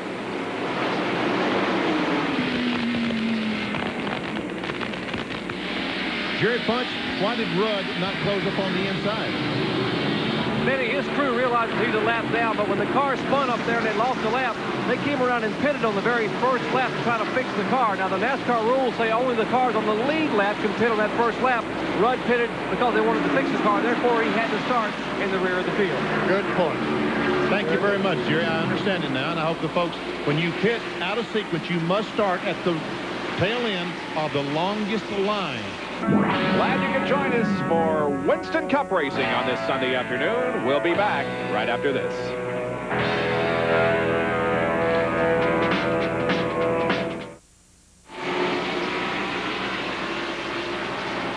Rusty Wallace continues to lead the Goodies 500 here at Martinsville Speedway in Virginia. Right behind him is Harry Gant in the number 33 Skoal Bandit. And there's some real mind games going on right now. Harry Gant is running Rusty as hard as he possibly can. He's trying to make Rusty run harder than Rusty wants to. So he'll use the brakes up, do something to make the car go away at the end of the race. Harry Gant, right, he really don't want to buy Rusty Wallace, but he wants to aggravate him to death. Well, how do you deal with this tight half-mile racetrack here at Martinsville? We asked Rusty Wallace with all the emphasis on the brakes. I haven't had brake problems here because I'm aware of it. And I know if I run it as hard as I possibly can every single lap that I will have brake problems because I've had it in the past and I learned from the mistakes. But I take it real easy here just to make sure that they're all there. So when it gets right down to the end, you need to race. You got what you got to race with. Well, Harry is making sure that Rusty is not taking it easy right now. And another thing about this win streak that Harry has been on, it is obvious that he has been very patient in his 3 wins. At Dover, he didn't take the lead until lap 171. At Richmond, he didn't take the lead until lap 219. And at Darlington, the first time he led was lap 151. So he has been patient, making sure the car is there for the last part of the race. And now Harry Gant does go for the lead as he comes down to complete lap number 196. And look at this crowd. They are going nuts as the old guy, well, I shouldn't say that, but the old guy has taken the lead at Martinsville. Harry Gant from Taylorsville, North Carolina is in front of the Winston Cup race again. And he's going to run away from Rusty Wallace now. I think he made Rusty use the brakes more than he wanted to. Jerry Punch, what do you think? Well, a minute ago, Harry Gant radioed to his crew chief, and he said, hey, Rusty's holding me up. He's just holding me up. They said, well, just going around him. He said, all right. Kicked off the button, and he went right around him. Well, it's obvious that his car is faster than Wallace's because he has indeed taken off from Rusty. I mentioned a while ago, Bob, that there are still 25 cars in the lead lap, and we've gone almost 200 laps. They're working the 199th lap right now. That's amazing here at Martinsville. But I'll tell you, if this thing stays green another 50 laps, Harry Gant will take care of a whole lot of that. There's an Earnhardt, or a Harry Gant fan, I should say. She is into this thing. Yes, She'll be wore out when this 500 lapper's over, I'll tell you that. In 1982, Harry Gant won his first race at Martinsville. Look at the car. He hit somebody. The number was the same. The sponsor was the same. And, well, he looks a little bit younger in that picture, but not too much. That's Travis Carter then. And others, first-time winners here at Martinsville that are still active. Jeff Bodine, Gant, Morgan Shepherd, Dave Marcus. All winning for the first time at Martinsville. And there are buttons and signs all over this place this weekend. Life begins at 51. I can't wait till next July. I was going to say, we heard Benny say that yesterday, that he can't wait until next July. So Gant continues to lead. Now, speaking of yesterday, for those of you who missed it, Curtis Markham, Roy Hendrick, and John Livingston were all disqualified yesterday from that late model race that you saw at midnight Eastern time last night on ESPN, and Mike Buffkin was declared the winner of that event. There's Ted Musgrave in car number 55. He was just lapped by Harry Gant. Musgrave, one of those in contention for Rookie of the Year honors. And the 11 car has made some contact in the wall coming off turn 2. He's now going around 3 and 4. He's got some pretty good damage to the right side of the car. Yeah, the right front. He'll have to make a pit stop. That sheet metal will wear that tire out in a hurry, and he certainly doesn't want that to happen here. He'll be headed into the wall. He's staying out there, but, well, that's dangerous business. I'm sure his spotter up in turn 1 and 2 can see all that smoke and how just how much damage there is to the right front. I'm sure he's telling the crew to have Jeff go in the pits. So another one of those guys that won their first race here at Martinsville that we talked about just a few moments ago. There's Earnhardt on the outside of him. He hopes that tire doesn't blow right now. Yeah. He did get by. Now Bodine heads into the pits. Out of the way. That's a tough break. Tough break for Jeff. John Kernan is up there on the backstretch. Well, you can see the damage on the right side. This will be only 2 tires. There's a little bit of sheet metal damage on that right front. Tim Brewer and the crew going to work. Jeff a little bit anxious. Wants to hurry up. Now they have to pull the sheet metal away. That's what cost them a little time. You see that Tim Brewer has a hammer there, beating the sheet metal out of the way. They're losing a lot of valuable time here in the pits. And Bodine won both races here at the track last year, obviously upset. And a 3-time winner in all here in Martinsville. In addition to those 2 races he won last year, he won the Haynes 500, the spring race in 1984. Here's Darrell Waltrip in number 17 and Jimmy Hensley in number 24 down the front stretch. Hensley having a very good run here today. No big surprise. He has won a number of Busch Grand National races here, including a race in the spring. Here's Sterling Marlin now going to the inside of Waltrip. And now we're going to show you the in-car camera of Jeff Bodine. Watch the 6 and the 10. They hit, and then boom. Hit again. And a spin coming up for is Davey Allison as he's into the inside wall. The Haviland Ford is against the inside wall, and the yellow flag is out for the 8th time this afternoon. And it's a break for a lot of drivers that were about to go a lap down. I mentioned a moment ago, if this thing stayed green for 40 or 50 laps, Harry Gant was going to put a lot of people a lap down. He was about to put Ricky Rudd 2 laps down. Here's a replay of how Davey Allison spun off 4. He's coming off the corner on the inside of Darrell Waltrip. That's Darrell in the Western Auto Chevrolet. And all of a sudden, did you see Davey's car? It like hit a bump or something. It's like there was oil there or something. And Darrell did a nice job of saving it because he was almost as sideways as Davey was. I see. There is some contact between the 2 cars right there. I didn't see that the first time by. Davey sliding to the inside and just barely touching the wall. And now we have a lot of pit activity here on the front stretch. And Jerry Punch is in Harry Gant's pit. Well, Charlie Presley, Andy Petrie, and the rest of the Skull crew have already changed right side tires. Rusty on the bottom of your screen, you see the Miller crew working on the Miller genuine draft car. They changed left side tires on Rusty. Left side tires are already on here again. Rusty's still in the air as Gant now moves down pit road at 35 miles an hour. Rusty is down and away. Good pit work here by the Skull crew. Rusty Wallace comes out, and now let's go to the backstretch pits and John Kernan, who's there with Jimmy Hensley. Well, you see just the disadvantage that you have. Jimmy not running that far behind him on the racetrack, but because he's pitted on the backstretch and they close pit road, he is just now getting 2 tires on the right side, less going on. Also a slight chassis adjustment made in the right side. Now, something that may have been a contributing factor in Davey Allison's spin.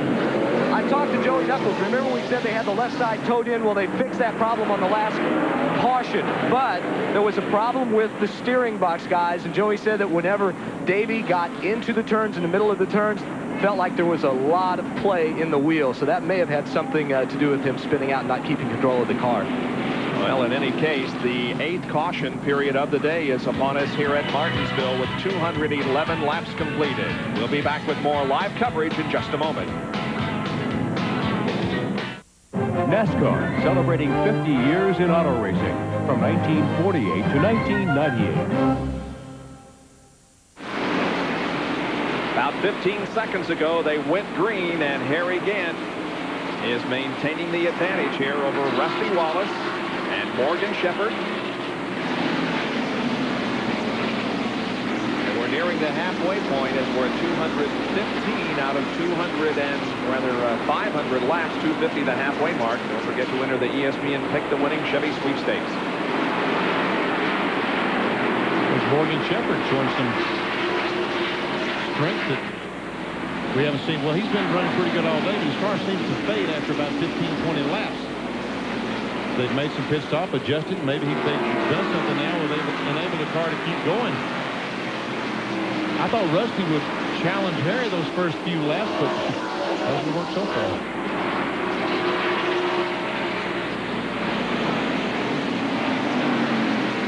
Now they're They're working hard on Davey Allison's car, trying to get him back on the racetrack so he can pick up some more Winston Cup points. Came into this race 205 behind the leader, Dale Earnhardt, certainly with a mathematical chance of winning the Winston Cup, but realistically not very much of a chance. They're changing the trailing arms on that car. I think when he hit that inside wall that it just bent him. It looked like it hit with the rear wheel and bent one of the trailing arms or both of them. Cost him a lot of time. There's a race for fourth between Alan Kowicki and Brett Bodine. Rusty closes up on the back of Harry again now. He's going to pressure Harry like Harry did him the last time. Harry has not moved away from Rusty as he had done earlier.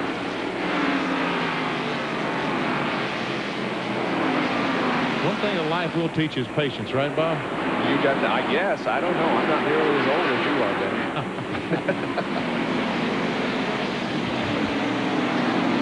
Rusty's running right on the curb going around these corners. Harry Gant has moved his car up a few feet off the curb, but Rusty's car is right on that curb.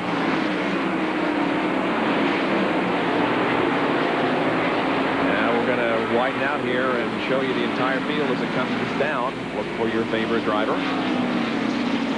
Owen Walter going through. Earnhardt. Spencer back in there. Hamilton, Ruckman, Little, Elliott, Marcus. Here comes the leaders again. Dave Marcus, the Big Apple Market Chevrolet, still on the lead lap. Here's Dale Earnhardt going by late speed. Jimmy Hensley trying to go by as well. Earnhardt is 11th, and Ricky Rudd is 23rd. The two who are battling for the Winston Cup. And if you say, well, that's 5 points per position, that's not quite true. Back from 11th back is 3 points per position. So I think from 12th position back is 3 points. So Earnhardt would only have gained about 25 or 30 points on Rudd so far. This is the Phillips 66 in-car camera there briefly with Lake Speed. Well, Harry now starting to stretch it out a little bit. A little bit ago, it's just a few feet. Now it's 2 car lengths. I guess Rusty had moved up there trying to make Harry use his car up like Harry we thought he did a little while ago on Rusty. Probably didn't work. Probably Rusty probably used his car more to get up there than he should have. Harry Gant's car is very, very good today. And we see, watch how he's off the curb a little bit, and Rusty's right on that curb as he goes through the corner.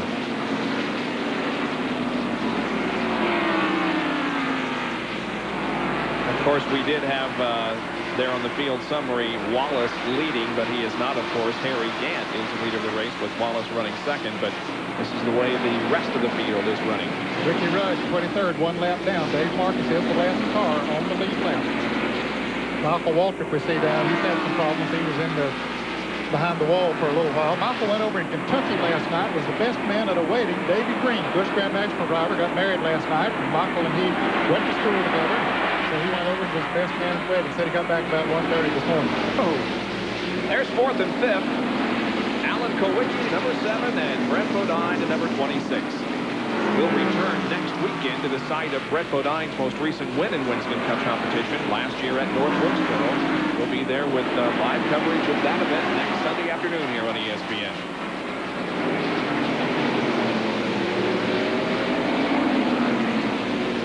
Brett has a brand new race car here this week. And renewed enthusiasm. I tell you what, he really does. With all the confusion that's been going on over at that place, he is really pumped up. He said this is the new Kenny Bernstein team that we brought to Martinsville this week, along with a new race car. His best finish on the season, by the way, was 4th here at Martinsville earlier in the year. There's the interval between 1st and 2nd as Harry now has 4, 5, 6 car lengths on Rusty Wallace, but Rusty closes up in the corners. Fighting it, coming a little off 4th. And Jerry Punch has a report on Harry Gant. You're talking about naming cars, guys. You know, a lot of people name their cars, give them different names. They don't use names in Harry Gant's situation with Leo Jackson. They use numbers. X1000, X2000, X3000, etc. Now, this car here is X1000. But after winning at Darlington, they've changed the name on the dash. It's now called X100,000 after winning the money from Winston. A few more zeros on it, huh? Yeah. Harry, of course, did walk off with that $100,000 bonus from RJR this year. I'm going over tomorrow to Taylorsville to interview Harry again for a couple of people. And, you know, I wonder if he's going to buy me lunch. I doubt it. And that report will be on Speed Week next Thursday night at 7:30 with Vinnie Parsons at home with Harry Gant. He's the leader of the Goodies 500 here at Martinsville Speedway in Virginia, the beautiful Blue Ridge Mountains. Back after this. Around the world, around the year, with over 1 million miles of award-winning auto racing coverage. ESPN Speed World is in Martinsville, Virginia today for the Goodies 500. There it gives you an idea of some of the thousands of spectators that have turned out here, parking their cars on the hillsides nearby Martinsville Speedway as they watch Harry Gant lead this race. And now he's stretched out the lead over Rusty Wallace by a little bit. Rusty Wallace all of a sudden is off the pace, Bob. It looks like he's lost a cylinder to me. The 2 car is definitely off the pace. I don't know if it's, well, again, I won't speculate because we have people down there to do that. But as we saw just a couple of laps ago, it was just a few car lengths, and now the battle is for 3rd position as Alan Kowicki sneaks up on the back bumper of the 15-car Morgan Shepherd. Lake Speed, who was running up there in the top 10 for a while, just had a problem. He's going very slow here on the front straightaway. As we look at his windshield down in turn 1, he's very high on the racetrack. He might be trying to, he's pitting on the back. He might be trying to get down into the pits, but the stream of traffic just keeps going by, and he can't get down there. No, he was not able to get by, and the car is smoking. I saw some smoke out of the right side. Now he accelerates.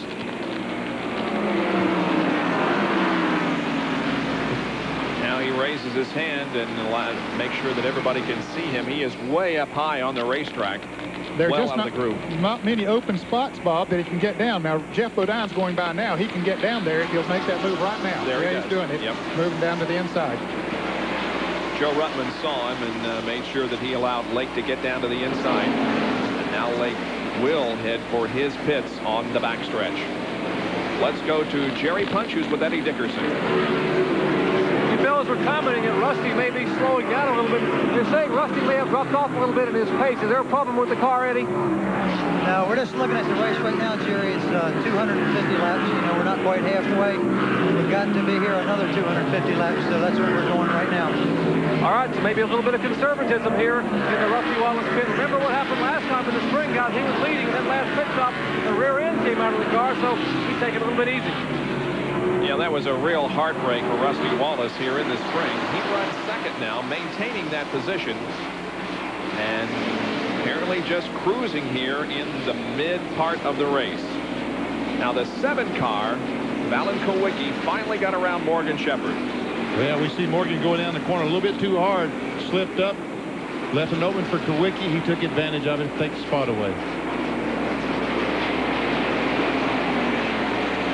So Alan Kowicki is now 3rd, Morgan Shepherd 4th, Brett Bodine 5th. As we watch Dale Earnhardt, Darrell Waltrip, and Ken Schrader. That's 8th, 7th, 8th, and 9th. So Earnhardt was running 11th just a little bit ago, now up to 7th spot, so he's on the way forward.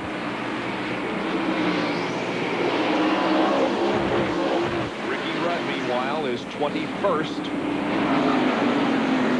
This whole group of cars here battling for position.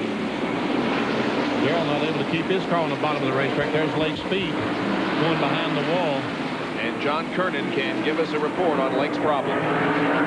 Well, the hood goes up. What they're going to have to do is replace a right front brake caliper. We had talked about how Lake had been running so well in the top 10.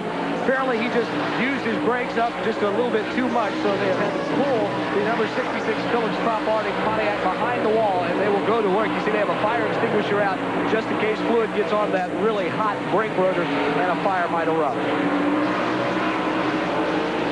This is 8th, 9th, and 10th right here. Ken Schrader, Darrell Waltrip, Rick Mast, and the 24 car of Jimmy Hensley, along with the 94 of Terry Labonte. And Hensley is, as you pointed out earlier, Ned, giving that car a good run. Yes, he's having a good run. There's Terry Labonte going on the inside. Now, this group of cars, Bob, are about 2/3 of a lap behind Harry Gant.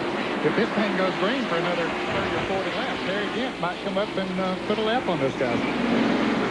That 24 car will be driven next year by Kenny Wallace, the younger brother of Rusty Wallace, and the fellow who's trying to win the Busch Round National Championship this year. He's 7 points behind now, Ned? Is that? Yeah, I think it's single digit, less than 10 going into the All-Pro All-Park 300 at Charlotte in a couple of weeks. And here comes Gant off corner number 4, and he will take the cross flag, indicating the halfway point. We have reached the halfway point, and now all phone-in entries for this week's ESPN Pick the Winning Chevy Sweepstakes are closed. The winner of the sweepstakes will be announced on our next Chevy Sweepstakes race. Call 1-900-933-9300 in 10 more minutes to enter the next contest. Now, Jimmy Stewart was the winner of our most recent contest. He is from Orange, Texas, and our congratulations to Jimmy Stewart winning the ESPN Pick the Winning Chevy Sweepstakes. Now, our Western Auto race recap. Harry Gant has led 54 of the 250 laps, 8 caution periods in the first half of the race, 41 laps. We've had 12 lead changes among 10 drivers, and the average speed of the event is 74.204 miles an hour. Those that have led include Rusty Wallace, Ricky Rudd, Bodine, Kowicki, Martin Little, Spencer, Gant, Marcus, and Earnhardt. So Rudd and Earnhardt are still 36 points. Well, we don't have very many people out of this race at the moment. Richard Petty, Davey Allison, and Lake Speed, all 3 of those are behind the wall, but are not necessarily out of the race. Our Western Auto Mechanic of the Year standings show that Larry McReynolds from Davey Allison's crew is on top of the standings, followed by Danny Glad from Alan Kowicki's crew, then Tony Glover from Ernie Irvin. Robin Pemberton on Mark Martin's crew is 4th, and Kirk Shelmerdine on the number 3 Dale Earnhardt car is 5th in the point standings. And Richard Petty returns to competition. He's been out for a while in the STP Pontiac, but they've made all of those repairs, put a new oil cooler on it, or put a new line in that oil cooler, and knocked the sheet metal away from the tires, and there he goes. I said that Richard Petty's gasoline caught on fire. I'm glad John explained to me that was the oil cooler that broke that's caused that fire, because I was wondering how the gasoline got up there.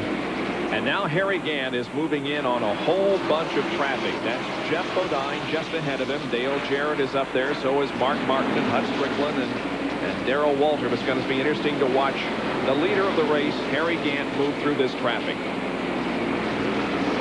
Now we see Mark Martin going on the inside of Darrell Walter there. He wants to speed up as much as he can. His crew have told him, say, Gant's coming. You're about to go a lap down. Dale Jarrett did the same thing. He gets on the inside of Walter going into turn 1, trying to keep from going a lap down. All of them hoping for a caution right now because Gant is right there ready to put a lap on him. Jarrett is running in 21st position, so we have that many cars that are on the lead lap. Harry Gant, we see him through the back class of the 604 driven by Jarrett. While Harry works this traffic, we're going to take another break and be back with more of our live coverage from Martinsville Speedway in Virginia of race number 24 of the Winston Cup season, the Goody's 500. We'll be right back.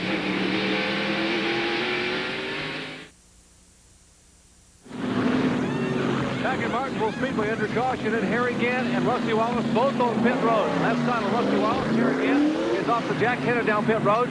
Rusty is now out, and they will head back to turn 1. They're side by side going to turn 1, and Harry Gant will beat him back on the track in turn 1. So good pit action once again by the Skoll crew. Bob? Was a drag race, though, to the line coming out of the pit area. The reason for the caution, a spin over in turn number 2 involving Hud Strickland, Sterling Marlin. I don't know exactly if the 98 car and the 22 made contact or not, but I tell you what, it was... And Alan Kowicki is being pushed down pit road. The guy that was running 3rd is being pushed down pit road. What is the deal here? Evidently the engine died and he can't get it refired. We see a guy has jumped in the car. There's a fellow, we see his feet sticking out. They probably are changing ignition boxes, trying to get the car started. What kind of an infraction is this? Well, I think they can push it a reasonable distance on pit road. He's almost halfway. There was the ether being shot in the car. He shouldn't have been out of gas. Bobby Hamilton going out. Kowicki's car has not started yet. And it's about to go a lap down. We see Paul Andrews back on the right rear quarter panel. That's the crew chief talking to Allen. He does go a lap down, and now they're going to push the car back toward his pit stall, which is the very first off of turn 4. Jerry? They had an overheating problem. Guys thought they might have an internal engine problem. During the caution flag before, the car got very hot while sitting on pit road, and now they're going to push the car back up pit road, raise the hood on the Hooters Ford, and try to get the engine restarted. So we're under caution here for the Goody's 500, 265 laps complete. Harry Gant leads the way. Back with more after this.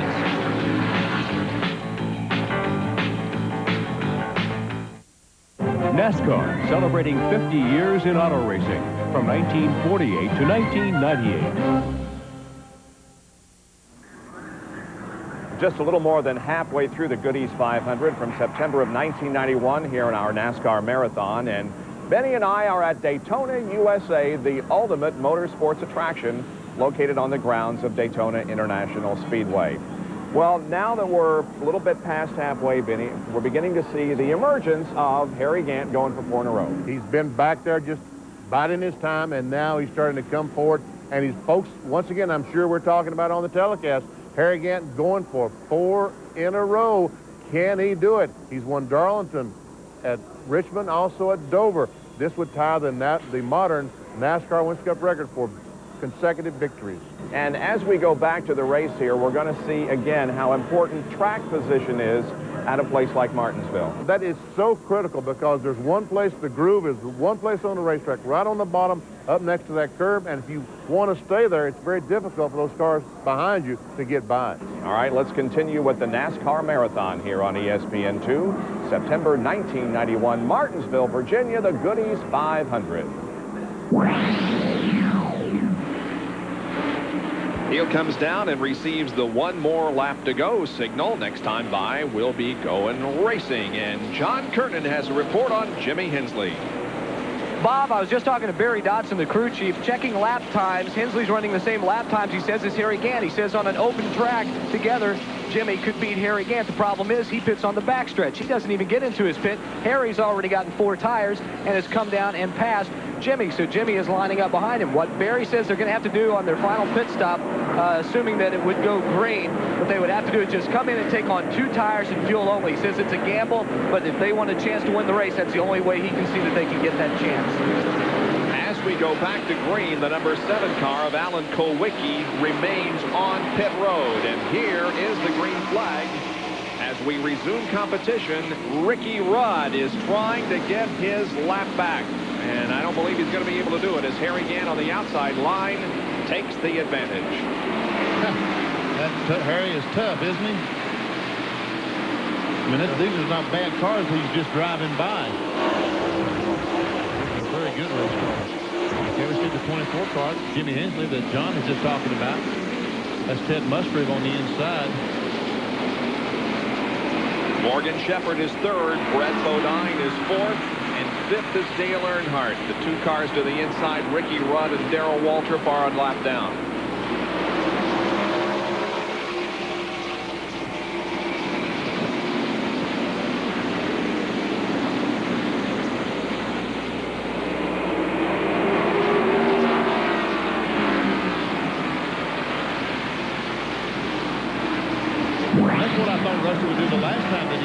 Stop and really pressure Harry Gant for the first few laps after the green flag has been displayed. This time he's doing it.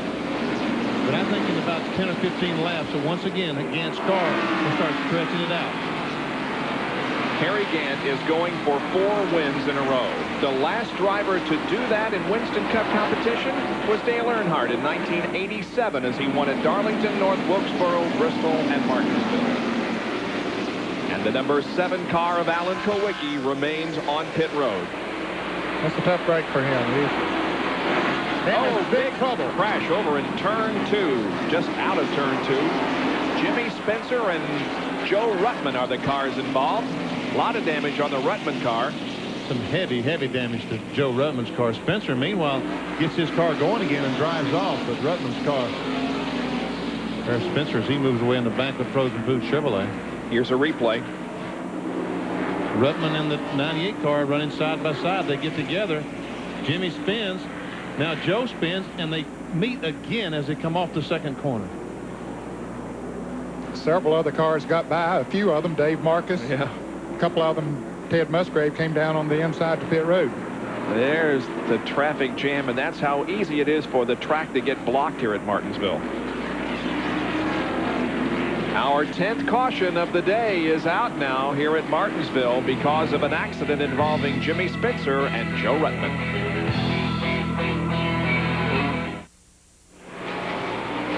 The green flag has come back out here at Martinsville after 283 laps. It is Harry Gant leading the Goody's 500 over Rusty Wallace, Morgan Shepherd,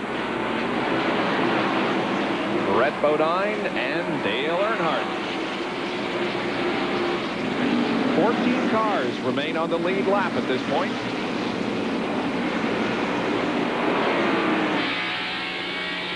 The traffic here as we've just gone back to green. This is the Jeff Bodine in-car camera. You can see contact there between number 1 Rick Mast and number 22 Sterling Marlin.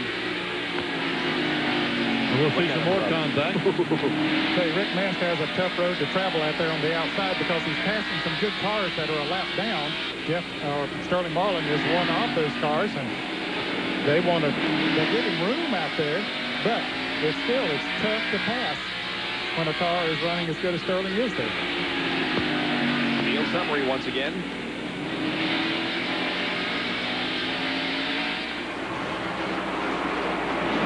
Jimmy Hensley working himself into the top 10. Mast there running 7th on the outside. It's 14 cars on the lead lap. Ernie Irvin is the last car on the lead lap, and Darrell Waltrip is 15th, 1 lap down. Rudd, Marlin, Jarrett, Marcus are all 1 lap down. And Derek Cook. Joe Ruttman just crashed on the backstretch. Alan Kowicki is back in the race after spending 13 laps on pit road. We'll have more on that in just a moment. And there is the completion of the field summary. Now, Doc, what was the problem with Kowicki?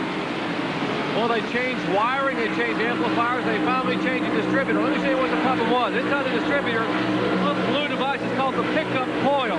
It actually replaces the points in a normal distributor, and that is amplified and gives a spark to the distributor. The pickup coil had failed on Alan Kowicki. They have a new distributor in, and he is back running, but now some 13 laps down. Bob? Alan Kowicki with a tough road ahead of him. He came into this race 15th in the Winston Cup point standings, but with a lot of enthusiasm about next year and the next 3 years, as a matter of fact, because of the major sponsorship that he signed with Hooters just a week or so ago. Back up front, meanwhile, it is still Harry Gant with a car length or 2 advantage on Rusty Wallace. Well, here's a race by the 2-point leaders. The black 3, Dale Earnhardt leading the points. Ricky Rudd is in second. The points just 36 points behind going into today's race.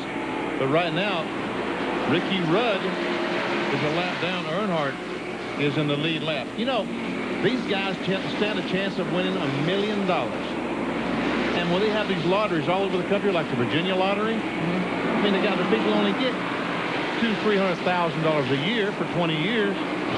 And it's 14 million to 1 to win. Yeah, right. And these guys, one of them's going to win $1 million. Odds are a little better here. Odds are better. It's 50%. But, I mean, that's eliminating everyone else. But to me, it looks like it is a 2-car race. Earnhardt and Ricky Rudd. Of course, the difference is they won't draw. They won't spin balls and pull one out to see who is the winner. Yeah. They're going to spin those tires and it's those cars there on the racetrack. It's a little bit more than walking up to your corner convenience store and plopping down $1 and saying, I want a chance. These guys, they earn it. They have over the years, there's no doubt about it. To be in this position, they've been in racing all their life and have spent many, many hours preparing themselves, both the cars mechanically and themselves physically, to do this. Ricky Rudd this year is lifting weights, running, doing more physical work to get himself physically ready than ever before in his career. Well, as we mentioned, it's basically down to these two guys, Rudd and Earnhardt. How much are you thinking about winning the Winston Cup title? What's going on in your mind right now? I'd say probably at least a minute on every hour of the day you're awake. It'll flash in your mind a minute. Well, maybe we need to try this, or what happens if this happens? We need to be prepared for that. So you've been there before, you know, and it's something that consumes you just about 24 hours a day. If you wake up in the middle of the night, it's because something flashed on your mind that might be able to help you for the rest of the season. It just doesn't leave you. Well, we're still not in too bad a shape. We're still leading, so that's something to say about it. But, you know, Martinsville is a good racetrack for us. We do need to turn around and gain some this time. We've lost too many weeks in a row here, and it's time to gain a few points.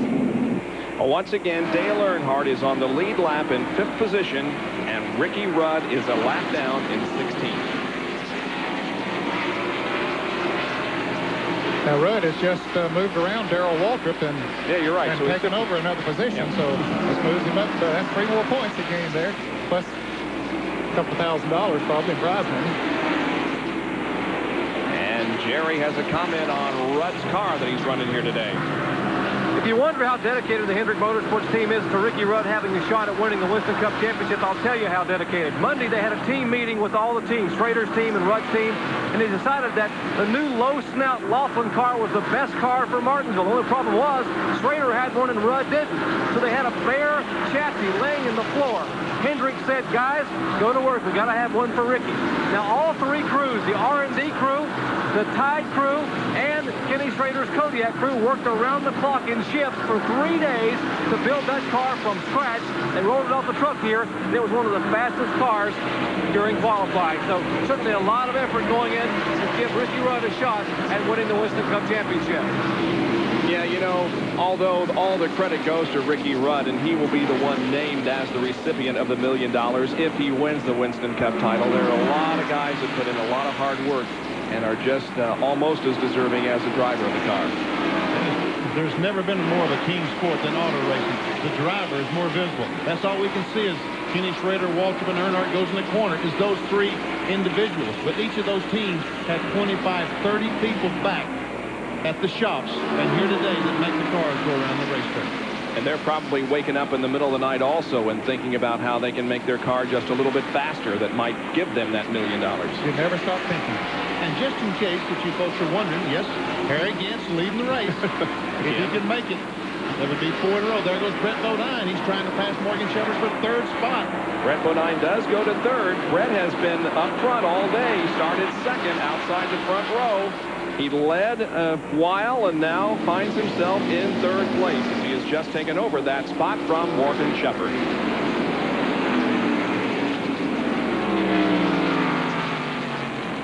We saw there a moment ago that Kenny Schrader had moved into 5th place around Dale Earnhardt. There's our hero, Harry Gant. The hero of the over 40 or over 50 generation. The over 50 gang, of which Ned and I are members. Yep. We saw a fan holding up a sign. There's plenty of pins around here this weekend that says, life begins at 51. As I said earlier, next July, I can't wait. Well, what are you going to do between now and then? That's what I want to know. Here's a battle for 9th and 10th position. Rick Wilson in car number 8 and Jimmy Hensley in 24. Not far behind them is Mark Martin. Mark not having a good day. Asked him as in the driver introduction down there. I said, Mark, how are you doing today? He said, I really don't feel very good about our chances here today. Even though he won the pole his 4th of the year.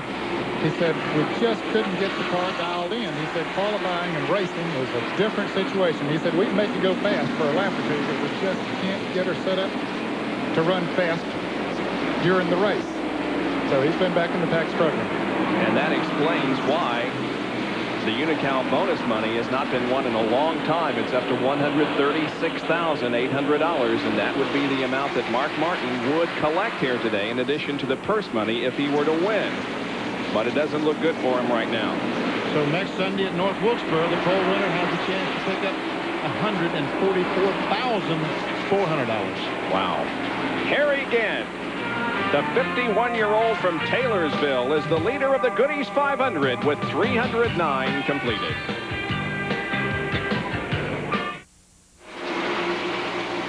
back at Martinsville, Virginia. And what a beautiful shot that is from our helicopter doing our transmission of the in-car camera signals. But the duck pond there you can see to the right corner of your screen.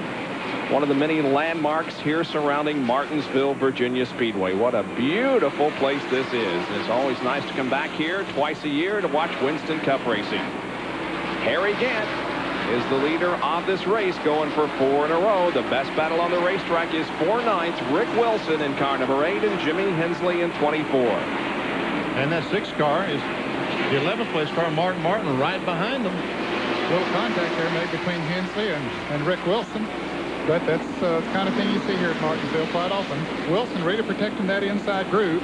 Now Hensley gets a little bit of a run off of turn 2. He might get a fender alongside him going into turn 3. He does. He's going to take the position, or at least get up beside of him. And usually if you get on the inside of a fellow going into a turn here at Martinsville, you can make the pass. And Rick Wilson comes down the racetrack trying to block Mark Martin from taking the spot away. Doesn't work. Mark goes by now. Kyle Petty's there. And some contact as those two come off the corner. And there's the 30 car. Michael Walker, he's some few laps down, so this is not the position. Here's a replay. Watch Martin come off corner number 4. And Rick Wilson comes down the racetrack trying to block Mark Martin from getting on the inside. As I said, doesn't work. Mark gets a spot, and Kyle Petty follows him.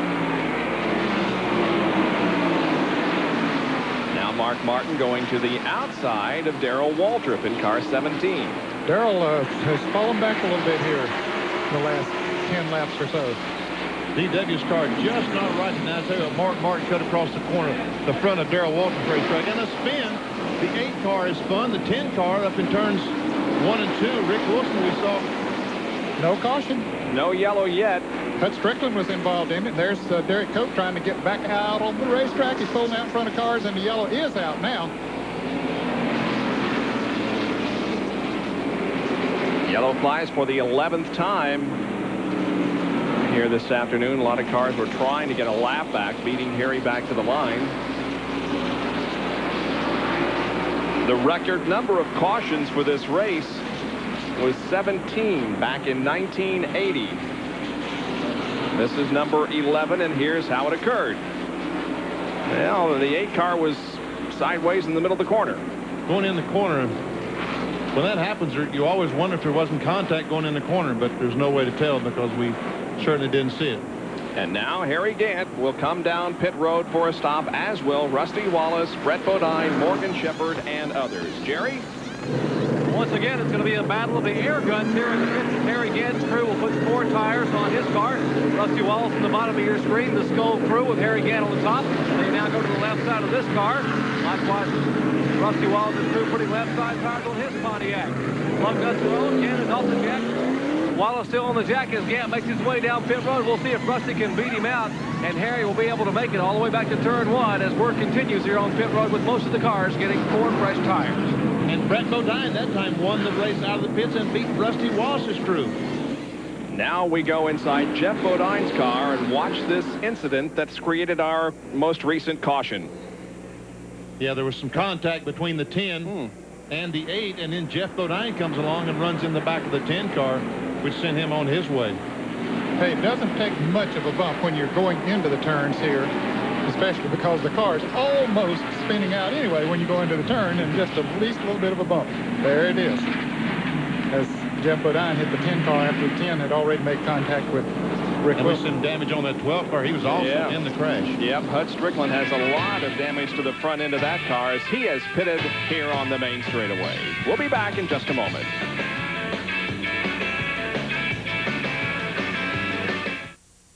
Field in turn number 3 now. The lights on top of the pace car are out. We should be going back to green here in just a moment. Crowd rises to its feet once again as the green waves and the Goody's 500 is back under racing conditions. Ricky Rudd still trying to get his lap back, but he's not going to do it this time as Harry Gant is taking off once again. And Rusty Wallace tried to make it 3 deep coming off the second corner, trying to get by Brett Bodine. Could not do it as Brett Bodine comes up.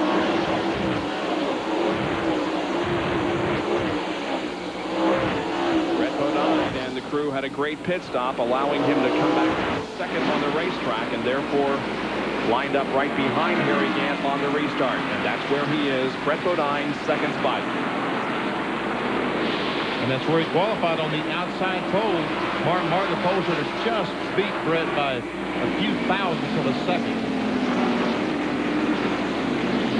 Looks pretty strong, doesn't he? Yes, he does. He's putting some pressure on Harry Gant right now. Gant might not, if he continues to run that hard, Gant might let him go and say, okay, just go ahead and use your car up. But Brett is fast right now. What Harry needs is for Rusty and Brett to start racing for that second spot, and that'll give him some breathing room. Uh-oh, Brett gets under him. Let's see if he can get him going into the turn. Nope. Thought Brett might take a shot at him there. He had a pretty good position, but Harry pulled away.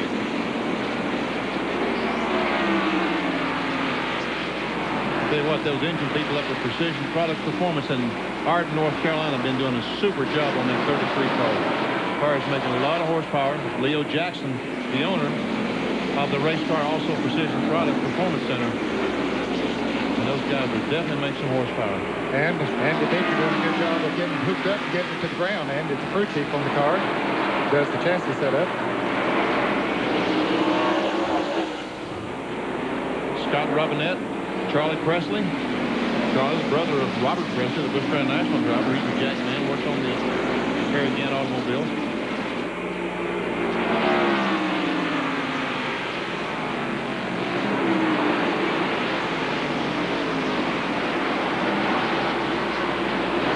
First three cars continue to run nose to tail on the racetrack. Then a little bit of separation back to Morgan Shepherd in fourth.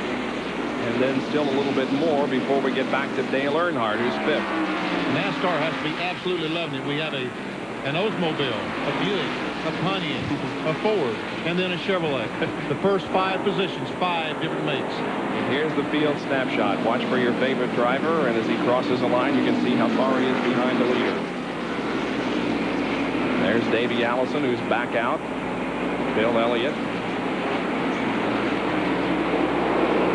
Here comes Harry in the group off of 4, completing that lap in 20.8 seconds. That is most impressive because this Harry Gant only qualified about 2050, 2060, somewhere in that area, and is still running 2080. Normally, after this many laps on a racetrack, the pace would be slowed down at least 1 second. At least a second, sometimes a second and a half. Of course, that's a tribute not only to the way his car is set up, but also to Goodyear and the tires that they have here, which I understand is a new tire, the radial tire that Goodyear has here, and it really is doing a great job not losing as much speed as they normally do. That lap was 91.03 miles an hour. Benny, you mentioned that we got 5 different manufacturers running in the top 5. Let's take a look at the point standings coming into this race. Chevrolet was on top with 10 wins, then Ford with 6. Harry Gant in 3rd position with the Oldsmobile. Pontiac and Buick are running 4th and 5th. So it is a heated manufacturers points battle again, with Ford trying to break the long Chevy domination. How many Chevrolet won? 10 or 11 or 10. Mm-hmm. Yeah. Oh, you mean manufacturers titles? Yeah. Yeah. I said, well, can we talk enough about Harry Gant and what he is doing? Well, he is indeed making a great show for athletes over the age of 50, and those athletes in other sports that have gone beyond what you normally think of as somebody who can be competitive at that age. It's unbelievable what this man is doing. Back in the pack, some good racing. That's Sterling Marlin, Mark Martin, and Kyle Petty. Now, Sterling's a lap down, I believe, when he spun over there. I think he went a lap down. And Mark Martin and Kyle Petty and Ernie Irvin are all on the lead lap and battling for position. They're what, 9th, 10th? 8th, 9th, and 10th, yeah. Here's Kyle Petty. He's got a spin coming off the second corner as caution does come out now. Bobby Hamilton and Gary Cope were the ones involved in that spin. Everybody's going again, but the caution is out. for the 12th time this afternoon. We can see the damage on the back driver's quarter of the Hamilton Oldsmobile. So Harry Gant sees the caution flag waving at him once again. At 340 laps this time, another spin at Martinsville. Back in a moment.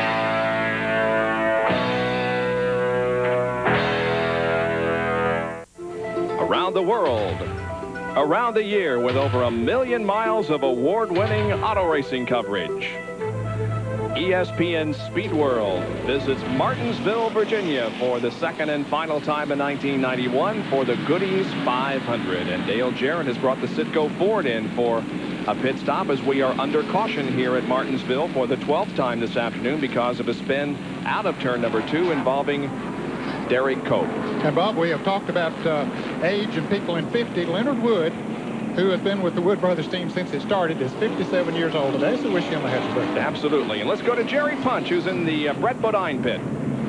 We're with Clyde Booth, who's the team manager here. Clyde, and what have you guys done? Suddenly Brett has just caught fire. Well, you know, we were real good the first few laps. Then we've had to go on new tires, and ever since then the car's been a little on the tight side. We're working on getting the thing loosened up, and he just said now that we're in real good shape. We'll just have to see what happens here towards the end. So Brett Bodine fighting a push here for about 300 laps. They've finally gotten it fixed, and apparently the car running awfully well. Brett will come down in second position on this racetrack, and they have decided to go at least one more lap before green. Now they're giving the one more lap signal. And Bob, there are 13 cars on the lead lap now. We keep losing for up 200 laps. We had like 25 cars on the lead lap, and then spins, and Harry Gant's fast running has taken care of a whole lot of that. As far as the points leaders are concerned, it is Dale Earnhardt running 5th and Ricky Rudd a lap down in 14th. Here we go. Race about to resume. Green flag is out.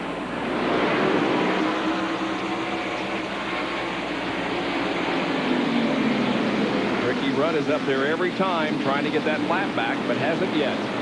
Harry Gant got a break that time because Brett Bodine had to pass Rudd on the outside. Gant was able to get down on the inside right away, and we can see a 2-car length advantage just for that one simple move down the first.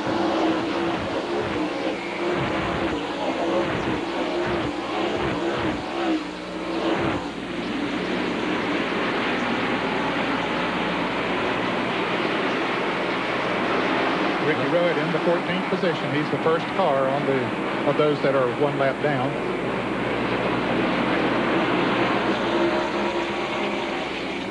There goes Harry, Brett, Rusty. Morgan Shepherd is 4th, and Dale Earnhardt is 5th. Less than 150 laps to go.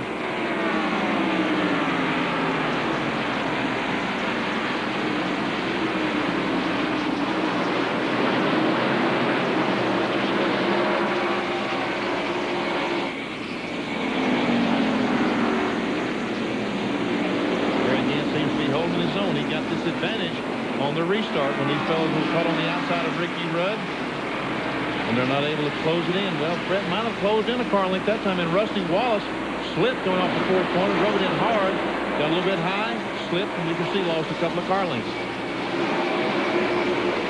Doesn't take much here. Slip just a little bit, and you can lose a lot of time. But he drives her deep into turn 3 and picks up most of that loss.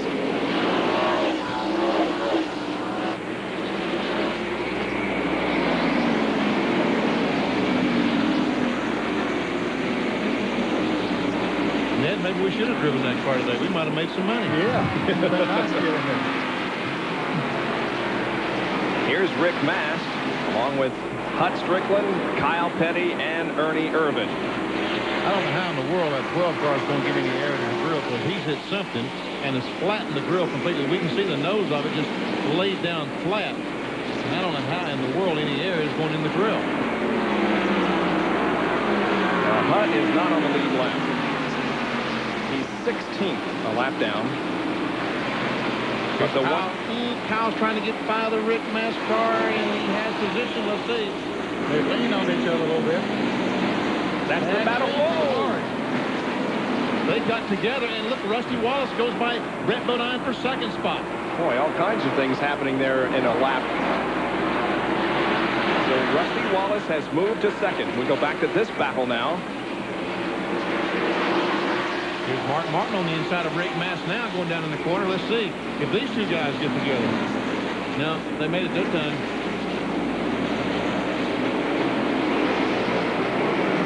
Kyle Petty's moved to 7th.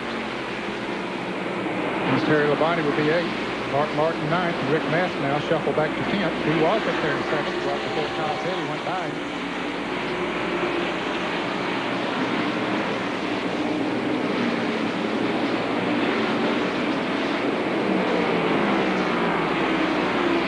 Petty's left leg must be hurting today, as many times he's had to reach up with that left foot and hit the brakes going in these corners. What was the longest winning streak that you guys ever had? Can you remember, Ned? One. No, I'll get to you later. I think I won 3 in a row. Did you? I think so. Now, well, that would have been, 100-mile races, probably on a dirt track or something like that. Not like winning 3 of these races. Labonte going for 8th here. He's got it. And Mark Martin looks for 9th as they try to shuffle Kyle Petty back to 10th. Good battle here among these 3 cars. That is the case. Martin to 9th and Kyle back to 10th. There in 11th is the 1-car Rick Mast. I won 3 in a row in ARCA a couple of times. Yeah. When I was back in '68. But in NASCAR, I don't think I ever won more than 1. You know, this 4-race win streak or 3-race win streak that Harry is on is nothing compared to what he did in the early 70s when he won 14 sportsman races in a row. 14 in a row. Yep. That's pretty impressive. That's pretty impressive. That's pretty incredible. Pretty darn impressive. So he's been a good race driver for a long time. That's right. Yep. Yeah, he was 38, 39 years old before he ever had his chance to run in a Winston Cup car, and that was the Race Hill Farms fellow, wasn't it, that he started driving for? Jack Davey? 24 car of Hensley now on the back bumper of Kyle Petty. Kyle slipped back here a few positions in the last few laps. Now Hensley taking a look to the inside, going into turn 3. A little bit of a bump.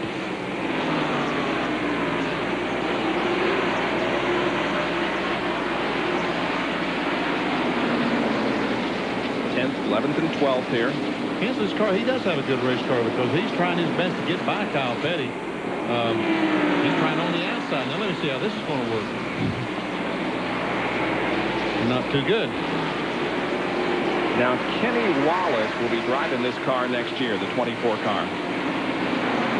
The only problem is, fellas, that he's pitting on the backstretch, which is a disadvantage for him. He'll probably have to make one more pit stop at least. Depends on whether that would come under green or during caution, because he has been running good all day, just has pitted back there and kept him back in the field. That's Jimmy Hensley we're talking about. Of course, right now we're watching Harry Gant and Rusty Wallace, 1st and 2nd.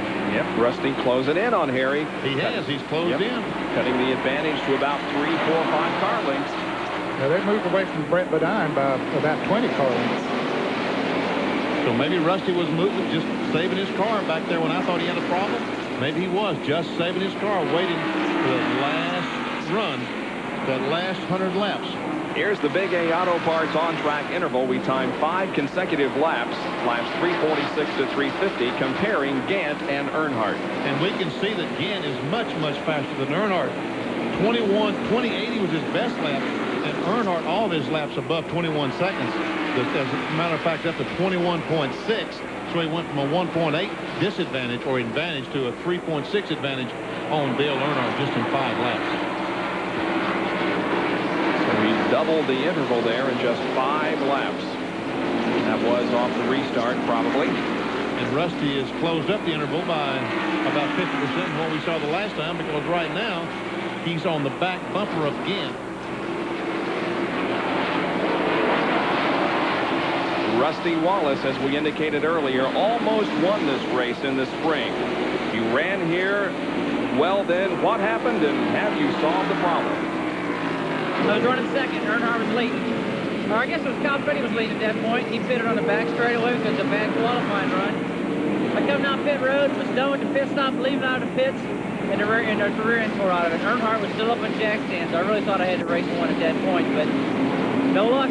So I just got to get a little more, like I say, the performance is there. I just got to get some of this maintenance stuff figured out.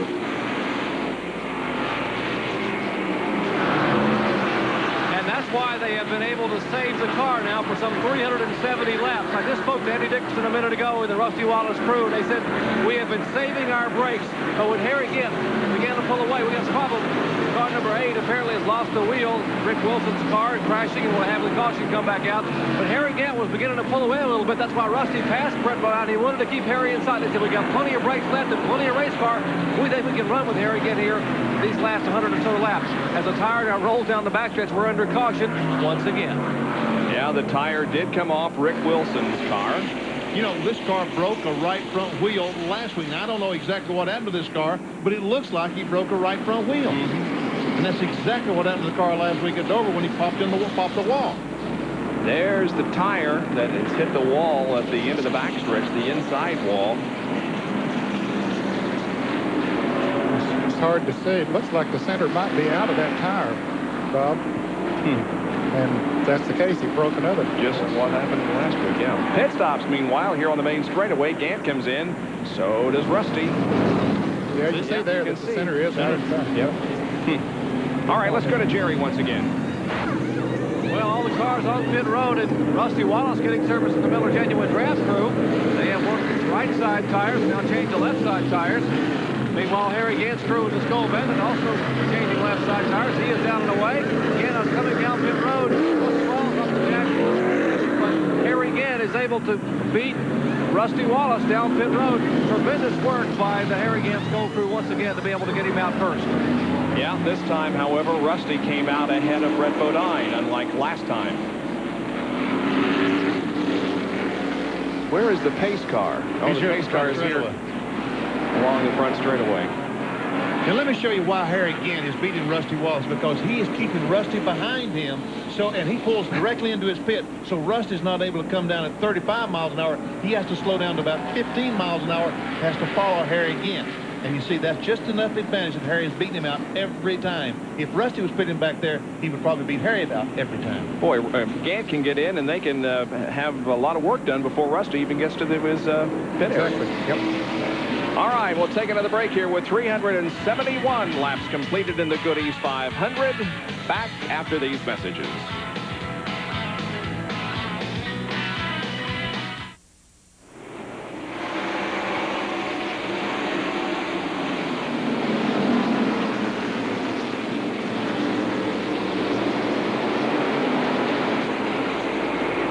Rusty takes a look. Rusty looks.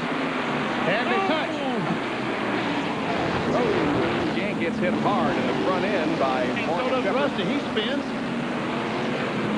Now Ricky Rudd beats Earnhardt back to the line. And Rudd finally gets his lap back, but he's been trying to do almost all. Fellas, there's a lot of cars. Morgan Shepherd has problems, I think. That might have been smoke from Dale Earnhardt's car with Henry Rudd rubbing together. Morgan Shepherd got banged into something up there. And Hud Strickland got banged again. Of course, we saw Derek Cope involved, so a lot of cars involved here. Here it is as Rusty moved to the inside of Harry Gant. Just some slight contact. And here goes Derek Cope on the inside as Earnhardt runs in the back of Rusty. Now, Derek Cope hits Rusty. Here the 5 car is going on the inside. Now, here they come back to the line. Rudd trying to beat Earnhardt back to get that lap back, and they will make contact just as they get to the line. Watch that. Yeah, there was some smoke, that tire smoke, as they rubbed together. There's Hud Strickland's car third in line. He has some more damage to the Ray Bestis Buick. Let's go to the pits and Jerry Punch. Well, the crew has a lot of work to do as you see the front of what's left of the front of Harry Gant's Skull Oldsmobile. They're trying to peel some of the sheet metal away to get a look at the chassis parts. And if it's mostly cosmetic, that's not a problem, because as you saw before, Harry has won here at Martinsville with a pretty torn-up race car. They pull the sheet metal away. They'll send him back out to keep him losing a lap. He'll come back in here momentarily for him to use the air chisel to pull some more away and get a look at that right front. Well, you know, we showed you a replay of his win back in 1982, and the car was all banged up. And it's looking about the same way right now. Looks like that right front tire is going south and the car is going north. I mean, there's pretty heavy damage to that car. So Harry Gant will not win his 4th in a row, I'm sad to say. Let's take a look at it once again. Rusty goes to the inside of the end of the backstretch. Going into turn 3 and gets the nose up alongside of Gant. Gant starts to make his normal turn into the turn, and they touch, and around Gant goes to the outside, and then everybody starts banging into each other back behind them. And there we can see the car coming out of the pits, and there's a piece of aluminum. Yep. Runs over his own debris. And they're trying to keep him on the lead lap and have been successful in doing so. So far, both he and Rusty remain on the lead lap. And Morgan Shepherd also mentioned that he had damage on the Motorcraft Ford, and he has been in. They've been making repairs on it. He, too, has stayed in the lead lap. So it isn't over yet, but certainly the chances of Harry Gant winning are reduced significantly because of that incident with Rusty Wallace over in turn number 3.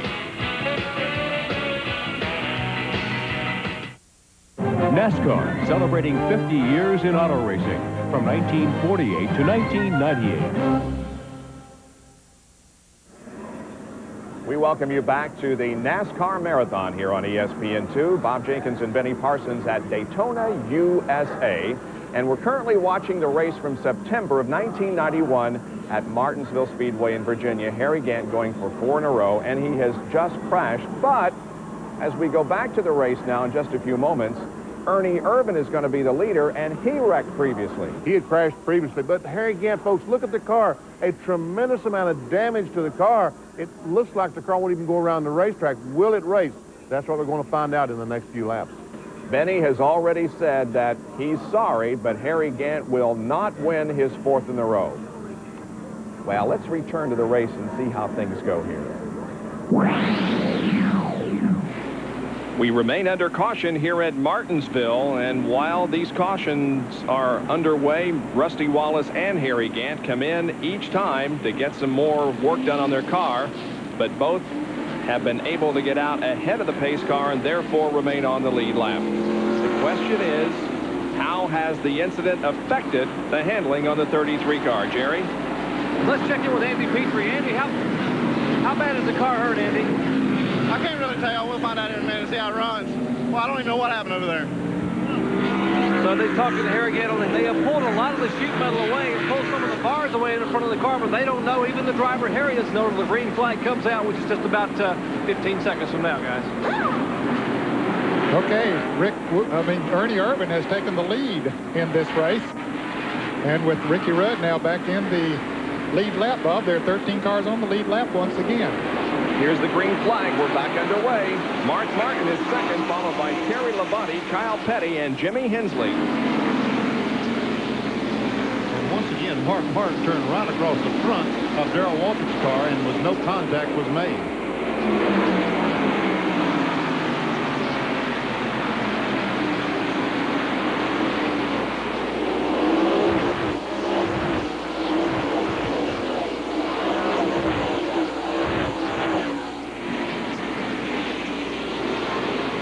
Martin slipped a little bit coming out of turn 2, lost some ground to Ernie Irvin, the leader of the race. Terry Labonte closes in on Martin.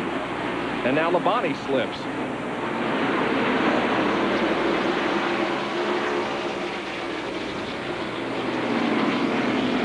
Here's Labonte, Kyle Petty, 21 car.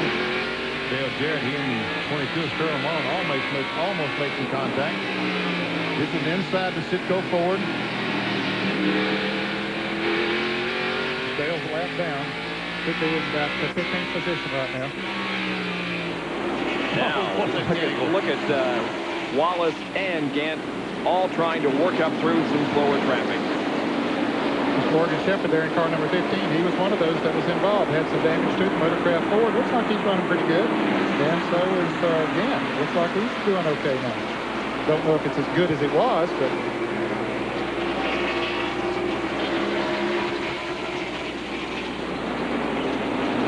What we've seen today so far, you would think that Brett Bodine would be looking pretty good right now, but we don't know how much of these guys have been saving their cars. Jimmy Hensley, the 6-car, Mark Martin, Ernie Irvin. Maybe they've been riding around waiting for this moment to show what they have. And we're at lap 387 now, and those that have been using those brakes heavy, this is when it'll begin to show up. Those that have been saving them, this is when they can really make some time. And don't count out Mark Martin winning the Unocal bonus money here this afternoon of $136,800.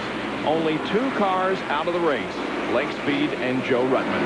That's amazing. With all the banging we've had going on here today. Absolutely amazing. Of course, but there are a number of cars that have been behind the wall for quite a while, but they've gotten back in. But it makes traffic heavy out there. And here, that many cars running this late. Now, Rusty is on the outside of Harry. He's got Harry hung up behind the Bobby Hamilton car.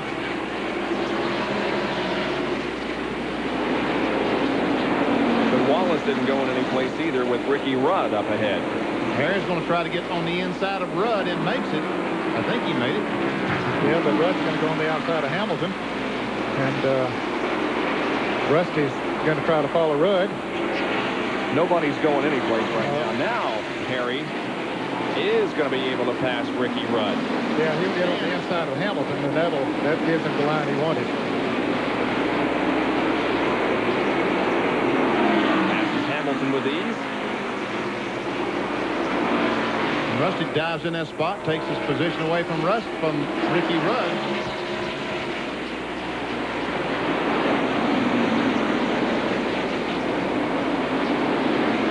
Second place battle is a good one. Mark Martin, Terry Labonte, and Kyle Petty. Those 3 cars going for second position. The leader of the race is Ernie Ehrman. The 6th car, he could pick up $136,800. You know, we crossed him off. Said it's going to be next week. It's going to be $144,200 or $400, I should say. And guess what? He can still pick up this bonus, $136,800 of that 6th car, and pass the 4th car and stay there. I wish I was on the radio to Mark right now and tell him. I'm sure he realized that he could win $136,800. Oh, he probably knows. I would imagine. Yeah. Just a little over 100 laps to go now. 106 to go. Here's another full field summary for you.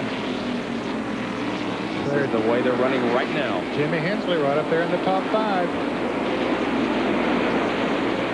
And you can see that Harry Gant has not yet moved into the top 10, but he's close. He's 11th. Rusty's 12th. Rudd, the last car on the lead lap there. Darrell Waltrip 1 lap down. Dale Jarrett's a lap down. So are these cars at least 1 down. And we're watching 16th through 20th.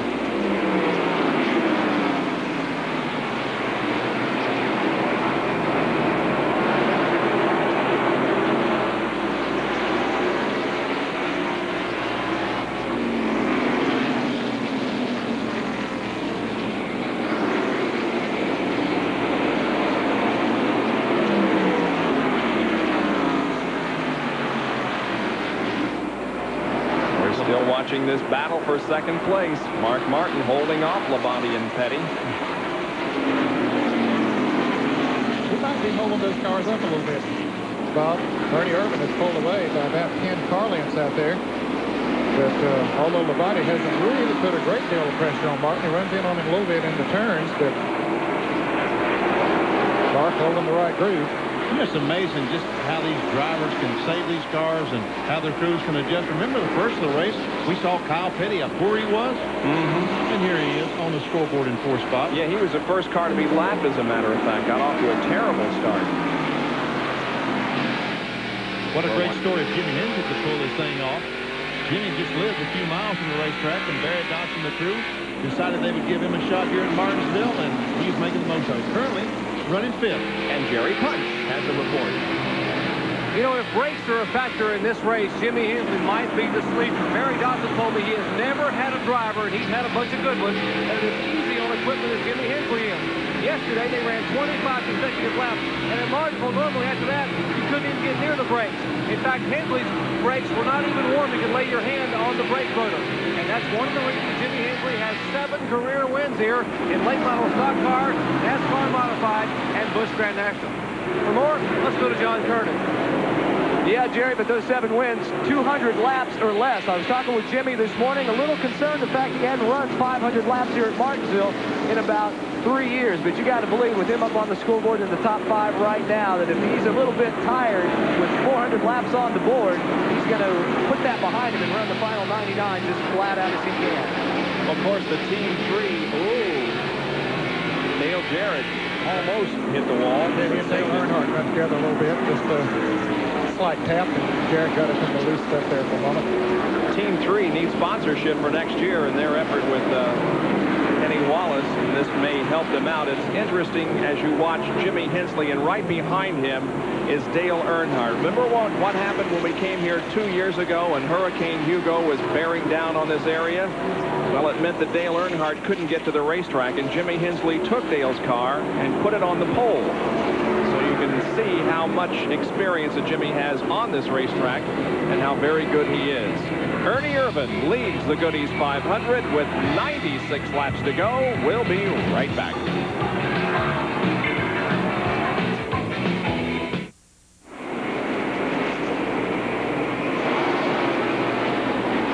The Kodak Film Chevy, driven by Ernie Irvan, is leading this race. Here is the battle for 9th position. Harry Gant to the inside of Ken Schrader. Harry goes to 9th position.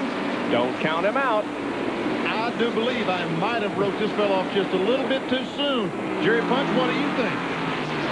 You got to remember, Benny, the line is life begins at 51. Harry Gant, of course, doesn't give up very easily. The crew just told me a minute ago that he is within a few hundredths of a second of what he was running a little bit ago before the accident.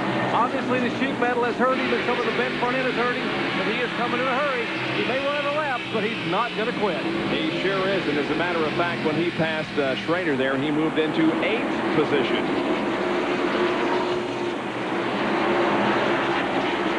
Behind Schrader is Davey Allison and others, but they are not on the lead lap. There's Harry with the damage on the front end of the race car.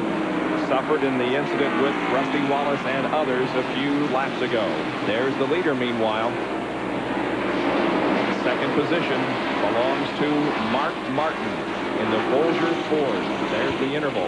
Back to 3rd. That blue car on the right of your screen is Terry Labonte. Sunoco Oldsmobile, this would be a great day if Labonte could pull it off, because their team been struggling this year. They needed a run. Their best finish of the year has been a 5th, so this would be their best if they can stay right there. And there goes, as we watch Martin come off the corner, and Labonte here again had the folks on their feet as he passed Kyle Petty from down the corner for a spot.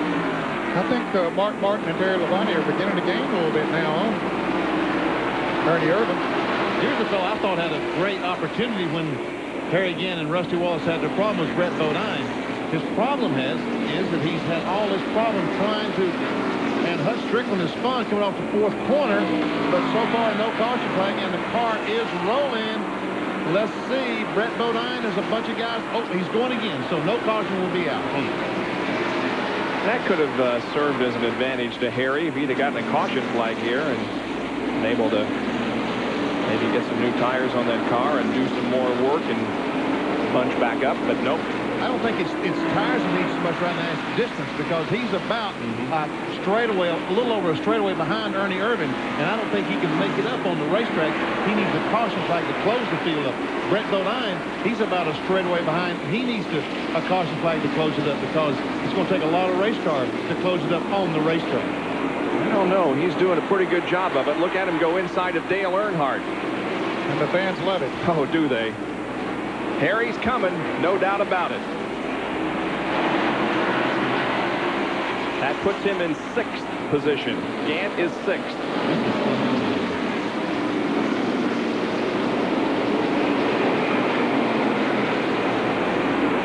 Meanwhile, as we watch Harry Gant and Earnhardt going to corner, Ricky Rudd is about a straightaway behind Dale Earnhardt. There comes Rudd. We see him in the middle of the corner. Now it's about a half straightaway.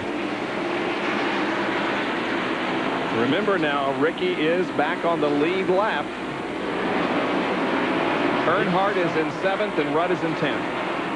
So not too much difference in the point spread there. There's 4 points per position in that area, so it'd be 12 points that Earnhardt would gain on him if they finish where they are right now. Both of them had led, got the 5 bonus points. And neither one of them is going to win the 5 bonus points for leading the most laps. All right. Harry Gant get that honor, I would imagine. I would think he would. There's Dale. 36-point advantage on Rudd as they came into the Goodies 500. And there's the interval between Dale and the leader, Ernie Irvin, as he laps Ted Musgrave at number 55 again. And now Derek Cope, second and third. Labonte right on the back bumper of Martin. Right now we see Ernie caught on the outside of Cope. That's costing some time.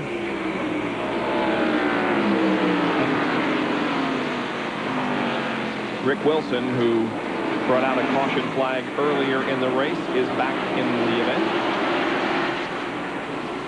That's Ted Musgrave. The Jasper's engine car on the inside is Martin, and Labonte goes by. And here, the green car, Brett Bodine, is there. Labonte, in 4th place, he is caught. Labonte is seeing green in his rearview mirror. That is Brett Bodine sneaking up quickly. Yeah, he's the fastest car on the racetrack. I believe he's faster than Gant right now.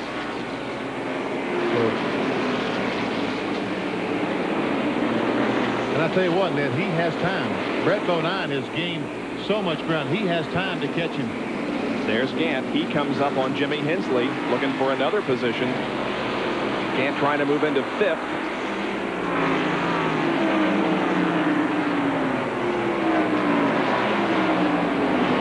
We'll take a look at a big Auto Parts on-track interval as we compare the leader of the race, Ernie Irvin, and Harry Gant. We'll see if Harry can get this spot. Yep, he does. He's 5th now. Now here is the lap times comparing Irvin and Gant. And Gant is faster. He is faster. We can see he's gained almost 1 second in 5 laps. Irvin running some good speeds, but not quite as fast as Harry Gant.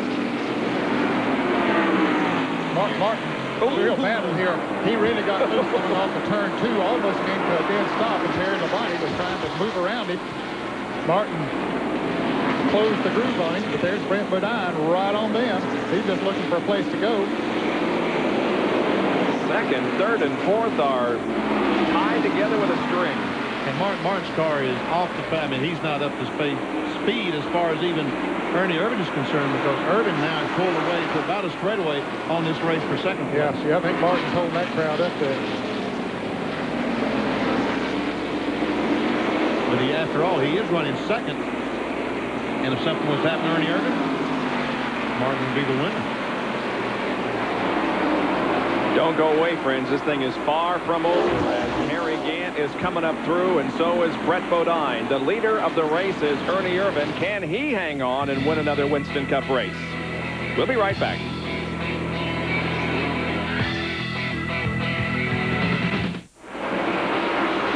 Bob Jenkins, Ned Jarrett, Benny Parsons, John Kernan, and Dr. Jerry Punch back at Martinsville. The 98 car of Jimmy Spencer, slow on the racetrack, headed for the pits. The backstretch. Martin on the right, coming down the front straightaway is what I believe happened to the car. Mark Martin has fallen off the pace. Here is the battle now for 3rd position. Harry Gant right behind Terry Labonte. The leader is Ernie Irvin. 2nd place is Brett Bodine. Let's see if Ernie can take 3rd. You mean Harry? Harry. Yep, he's got him. Yep. He has got him. This is unbelievable. I crossed Harry Gant off. I said he's not going to win 4 in a row. I don't know. He just might still do it. Yeah, he has time. He definitely has time. I think he now is gaining on Ernie Irvin, and I know Brett Bodine is gaining on Ernie Irvin. This is unbelievable. And there are 65 laps to go, so yeah, he does have the time. Yeah, he's only 2.5 seconds behind Irvin, and Brett Bodine is only about 3 car lengths behind Irvin. And I mean, the fans, they are absolutely on their feet watching every inch that Harry Gant goes around the racetrack, as I am. This is exciting. And cars speed up pretty bad in the front end, but aerodynamics or not, Harry Gant is marching toward the front.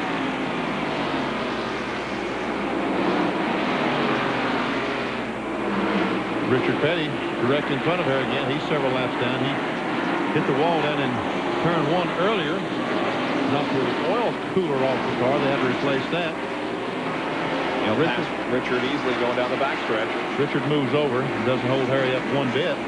Richard has a press conference scheduled for October 1st. A lot of speculation as to what might be announced at that news conference. Winston Cup-Scene speculates that 92 will be Richard's last. Now Brett Bodine is within 3-4 car lengths of Irvin.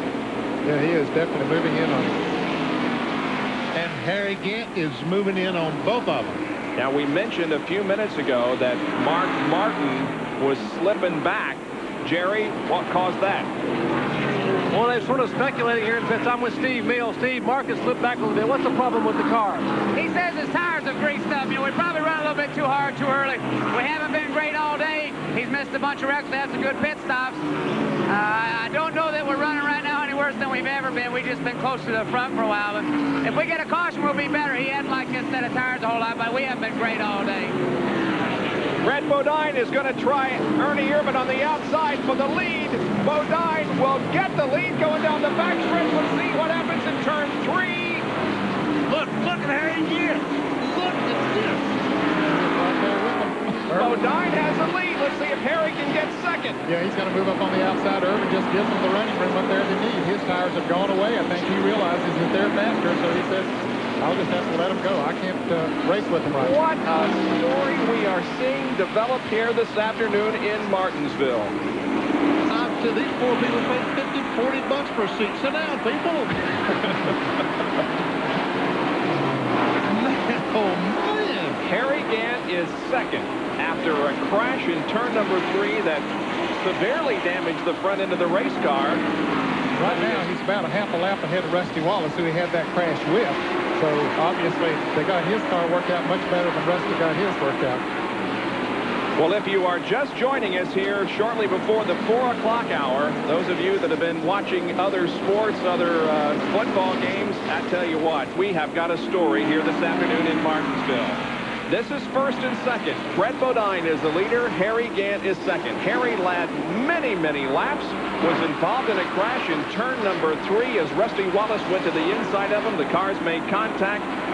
Both Rusty and Harry were badly damaged as far as their cars were concerned. The crew managed to keep Harry on the lead lap, and you can see what he has done. He has come from the rear of the field up to challenge now for the lead. If Brett Bodine wins this race, the fans will boo him to death. And undeservedly, because he's driven a fine race. He has driven a super race. I mean, we're yelling about Harry Gant, but Brett Bodine has driven a super race today. And you know, one of the things that Brett attributes to his success, at least here this weekend, is the fact that Bob Riley has been helping this team, and Bob has been instrumental in helping many forms of auto racing, for that matter. He's been active in Trans Am and in Indy cars, for that matter, but is helping Brett Bodine on that Quaker State Buick. Harry caught Brett, and now I don't know if that time he just got hung behind Rick Mast. We'll have to wait a lap and see if he closes back in on the back bumper. And here's Ricky Rudd and Morgan Shepherd as they battle for position. Yeah, they've changed that position several times. But right now, Rudd keeping the inside. I want to keep off the pace a little bit because he had passed Morgan not too long ago. Now he lets Morgan go by on the outside. Morgan moves into 8th and Rudd back to 9th.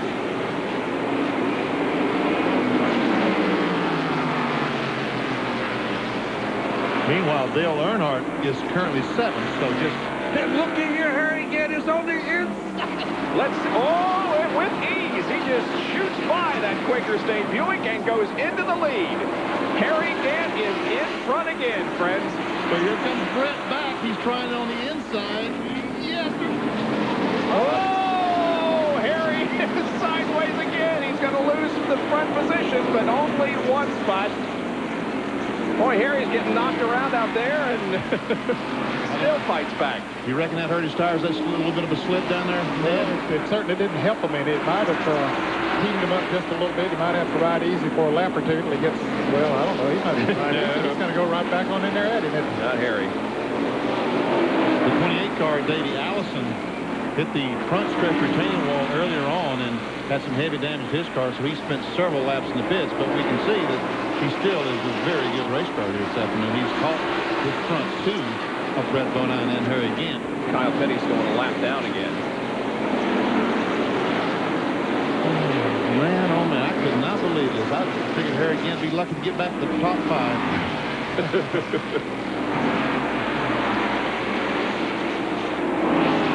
He gets the car a little bit out of its shape. Yeah, he is really working in there. Yeah, he might have heated those tires up a little bit in that slide, and just taking away a little bit of that grip off the turn.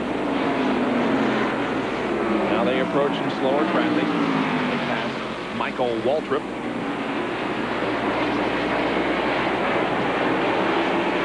Michael running in 26th position. Well, the battle settled down for a moment. Let's take a quick break and be back with more from a packed Martinsville Speedway in Virginia and the Goodies 500. NASCAR, celebrating 50 years in auto racing from 1948 to 1998.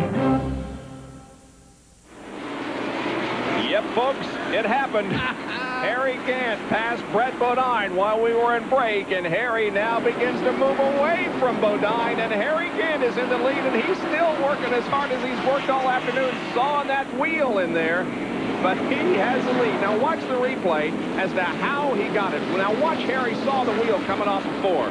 He's turning that thing, gets it a little bit sideways, and he never backs up, and comes down and out brakes Bodine. Watch this. He shoots down in the corner. Oh, man, oh, man. That's how Harry Gant got the lead. Jerry punches in the Brett Bodine pits. What are they saying down there, Jerry? Guys, we all know Harry Gant has a massive following. The fans have been on their feet watching this unbelievable comeback.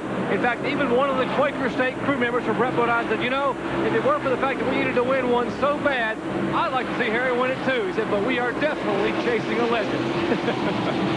So even the second place team is, in a sense, rooting for Harry Gant, and he's moving away now, guys. He is clearly by far the fastest car on the racetrack. I mean, this is not the easiest racetrack in the world to pass. I mean, it's a flat racetrack, about 12 degrees. We showed you that at the beginning. It's hard to pass. You can see how easy it is to pass on the inside and you have that preferred groove. But Harry Gant started last. Yep. And passed all the cars to go to the front and is driving away. Now, here is what happened earlier in the race to Harry Gant. For those of you, again, just joining us. Harry was leading. Rusty went for the lead in turn 3. They collide. Harry backs up. He crashes, backs up into the fence, and we see Morgan Shepherd come along and run in the front of Harry Gant's car. But Harry was able to get the car going again. A lot of pit stops later, we can see all the damage of the car. Back, he started on the lead lap at the end of the line and took the lead. Now here's the battle for third place. Ernie Irvin in number 4 and Terry Labonte in 94 as they battle for third. Well, the famous Danny Sullivan spin and win in Indianapolis is something that we'll always remember, but this thing outdoes it as Harry crashed and may win. Here comes Labonte. He's on the inside. Let's see if he can outbrake Irvin going in the corner. Boy, he's going to make the pass. Yes, Dave Marcus. Yeah, if he don't get in the way when they go into the next turn. That's turn 3 they're heading into there now. Irvin goes on the outside of Dave Marcus. Marcus will get out of the way and let both of them go. Now Marcus needs to back off so they don't go 3 abreast. Well, Irvin backed off. Labonte goes to third. Irvin back to 4th. What do you think, Ned? Could we have got the job done at 33 today? Well, you know, the way that thing looked in the first 350 laps, if you'd like to feel, yeah, we can still do that. But then after the crash, I don't know. Yeah, right. Yeah, I might could have won from where he started, but I don't think I could have started at the rear and went to the front like Harry Gant. Oh, boy, it's been exciting. You're not getting any ideas, are you, Benny? You still got that driver's uniform on. It's barely zipping up, though, Bob, I'll tell you. I did have too many tomato sandwiches along the way. That was a great line that Harry had there when you talked to him. Yeah, if you can get the seatbelt around you.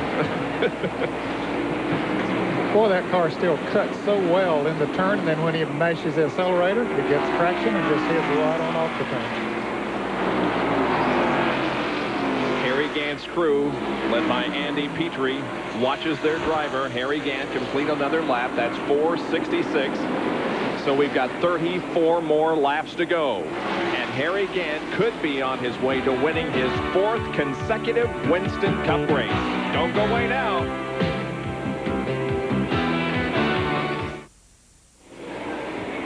The Goody's 500 with 469 laps completed. There is the man of the day, Harry Gant. He is the leader of this race.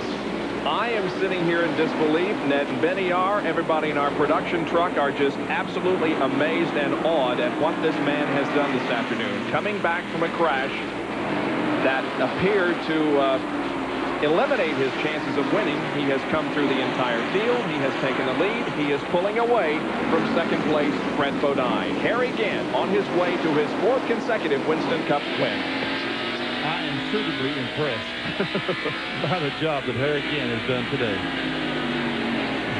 This is exciting. Riding with Jeff Bodine in the Budweiser Ford. Jeff currently is shown in 22nd position. He's got 15 laps down. Harry Gant 2 cars in front of Jeff Bodine. Now, Harry's got some heavy traffic right in front of him. We see all these cars. Now, this has got to be a concern, although there's no one pressuring him. Still, these guys in front could slip. Yep.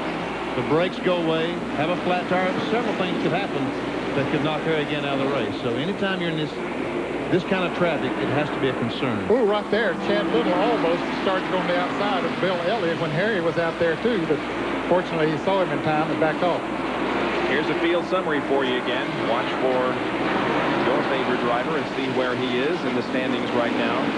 Now, historically, if we were to put everything into perspective, historically, we'll probably have another caution period in this race, which is going to bunch the field again and create some more interest. But if we don't, it appears as if, and if his car can hold together, it appears as if Gant will pull off his 4th straight win. And they can go the rest of the way, Bob, on fuel. They should not have to make another pit stop. Darrell Waltrip just did make a pit stop, though, which maybe was unscheduled, but he came in for a change of right side tires on the Western Auto Chevrolet. There we saw Richard Petty 30th. He has been back. Oh! You talked, Bob, you said something about a caution flag? There it is. It's Morgan Shepherd. Maybe not across the racetrack. Yeah, it is. Yes, it is. The caution is out. And we have debris on the racetrack also. One of those wrenches that you adjust the chassis laying there on the turn. Somebody has lost one. How about that? So the field is slowed for the 15th time today. Harry Gant's pit crew is ready for his final stop of the afternoon. Once again, always a concern here because we saw John Kernan talk about a lug nut jamming in the socket. That can happen any time. There's 20 nuts, 20 lug nuts going to be changed this time. At any time, that nut could jam inside that socket. Here's a replay of the spin. Ned. We've seen these two cars battling. Ricky Rudd on the inside, Morgan Shepherd on the outside. They touch going into the turn, and it spins Morgan Shepherd around, and pit stops coming up. That was a battle for position. Jerry Punch is right there with Harry Gant. And the Skull crew, the critical pit stop for them. They will have to beat the Quaker State crew here if they can. Lug nuts are already on the left side for the Gant car. 26 on the bottom of your screen. He comes to a stop in the crew now. Clyde Booth and the rest of the Bernstein crew going to work on that machine. Now they're all the way down toward turn 1. Harry Gant's crew has already changed right side tires. He's putting left side tires on. Now left side of the 26 Gant is off the jack, and he is headed down pit road. The jack just going up on the left side of the Brett Bodine car. So Gant will once again beat him back to turn 1. Great pit work, guys. Brett Bodine will come out second. Ernie Irvin 4th, and Dale Earnhardt 3rd. We'll take another break. We've got less than 25 laps to go at Martinsville. Back at Martinsville, Virginia, where the Goody's 500 is still under caution, now with only 19 more laps to go, and the 1 more lap signal is being given. They'll line up this way. Harry Gant, Brett Bodine, Dale Earnhardt, Ernie Irvin, and Terry Labonte. Only cars on the lead lap may now go on that outside line. All the other cars got to go on the inside. So Harry Gant will take the lead. Brett Bodine will be on his back bumper. Then Earnhardt, as you said, Ernie Irvin, Labonte, Prater, Art Martin, Rusty Wallace, and the list goes on. Here's the crowd on its feet, waving, cheering. Harry Gant, green flag, out once again. Dale Earnhardt accelerated, ran in the back of Brett Bodine about to start finish line, but backed off with no damage to either car. Ooh, there's some tight racing there. Sterling Marlin is sideways in 22. Yeah, he almost lost his good if he caused a lot of damage there, but he kept it down on the inside and got it squared away. Boy, you know, if I were Brett Bodine, I'm not sure that I would try to make... Ooh, here's Earnhardt trying to make a move on Brett. I'm not sure I'd mess around with Harry Gant. The fans are going to come out of the stands. He stopped the race and beat up for divots. Exactly. I wouldn't want to be the guy that shot Santa Claus, I'll tell you that. And that's about what it'd be like. We mentioned this earlier, but the last driver to win 4 consecutive Winston Cup races was Dale Earnhardt in 1987 at Darlington, North Wilkesboro, Bristol, and Martinsville. Look at this traffic jam. Behind Terry Labonte, it's Schrader, Martin, Rusty Wallace, Ricky Rudd. Rudd's on the inside trying to take that spot away. That's 4 points if he can just get by. It'll be 5 points when you're in the top 6. Then after that, from 6th through 12th, is 4 points. 16, make that 14 laps to go. Oh, Rudd. He's on the inside, but not able to. Rusty Wallace got back by him. Sterling Marlin really getting pushed around out there because he was a lap down and up there battling with those guys, and they're battling for position. Yeah, Earnhardt was the big benefactor of this caution flag because I don't know exactly where he was running going in, was about 5th or 6th probably, and he now is up in 3rd spot. And the guy that lost the most was Jimmy Hensley because he's pitted on the backstretch, went from 5th to 10th. Yeah, that was a tough break for him, and there's not a thing in the world he could do about it. He couldn't come into the pits until after all the guys pitting on the front stretch had already entered the pits, so they're going to have their work done by the time he's entering the pits over there. 2nd, 3rd, and 4th as Harry Gant continues to lead.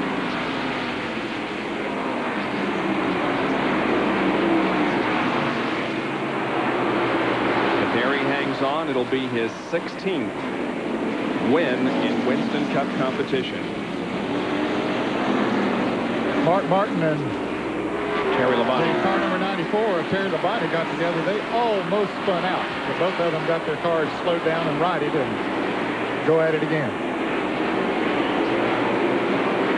There's Rusty Wallace and Ricky Rudd behind them. They're battling for position. So Jimmy Hensley trying to get on the inside of Rudd. Hensley almost. Rudd came down the racetrack trying to block that spot. Hensley was there, I thought. 9 laps to go for Harry Gant. Well, Harry's got on cruise control now. This is the battle for 5th. Make that 6th. Mark Martin pulling up on the outside of Terry Labonte for the 5th place. You can see it just as it went out of the screen.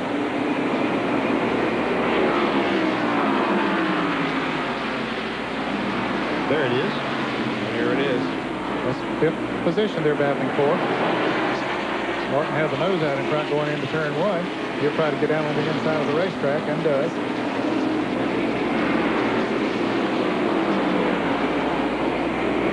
It's Gant, Brett Bodine, Dale Earnhardt, Ernie Irvin in the front 4, and then Mark Martin. Davey Allison spun over between 1 and 2, but did a 360, got the car back going again. No caution flag. Did some agricultural racing, cut some grass over there in 2. Next time by, it'll be 6 laps to go for Harry Gant. 494 completed. Dale Earnhardt runs in 3rd position right now. But as you can see, in the spring of 1987, he was the last driver to win 4 in a row, as Harry Gant is doing here today.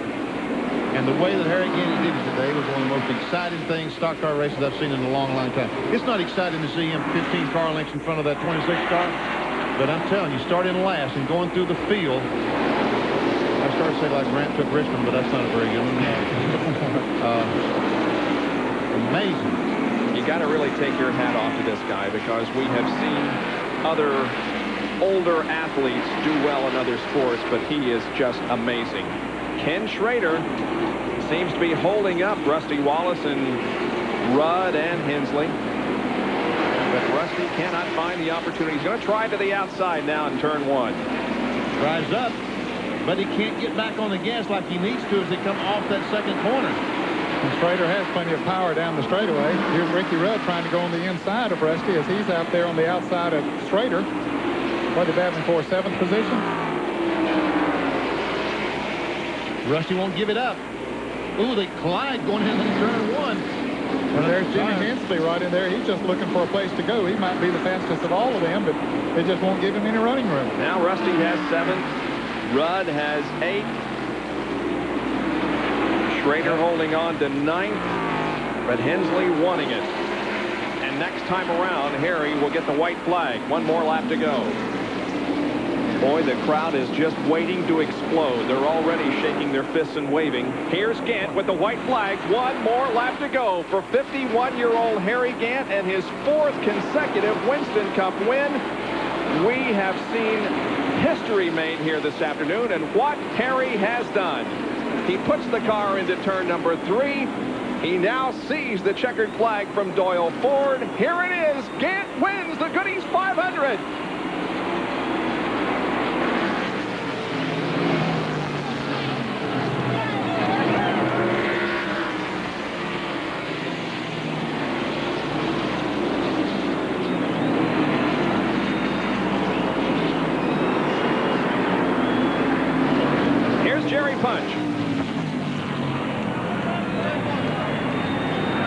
Waiting for Harry Gant, and they're celebrating in the grass. And let's check in the Gant pit where they're also celebrating where John Kernan's standing. John?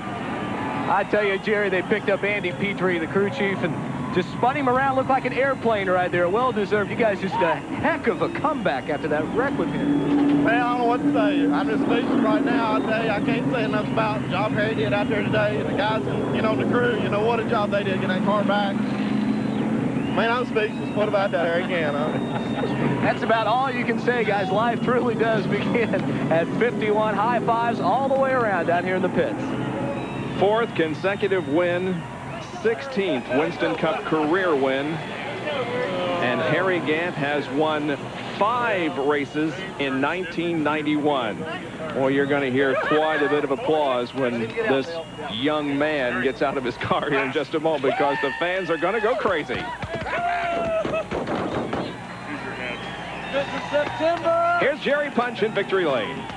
And a big smile from Harry Gant, Handsome Harry, they call him. Indeed, it fits. And Harry, after a nice cold drink, congratulations on a tremendous, unbelievable run.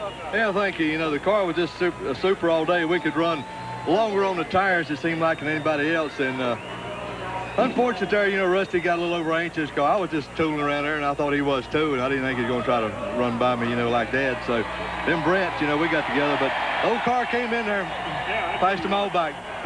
Did you think you could come back and win it after having the accident and all the damage on the front of the car? You had to start dead last.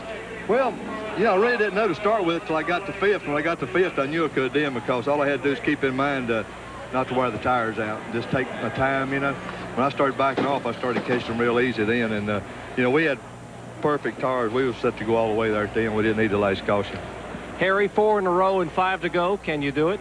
I don't know. We just keep trying to finish and do the best we can do. And the crew done a super job getting us out of the pits today. And, you know, the car just worked super. We hadn't changed a thing since we got here. And this same car, same engine. So maybe we can do it again at Wilkesboro next week.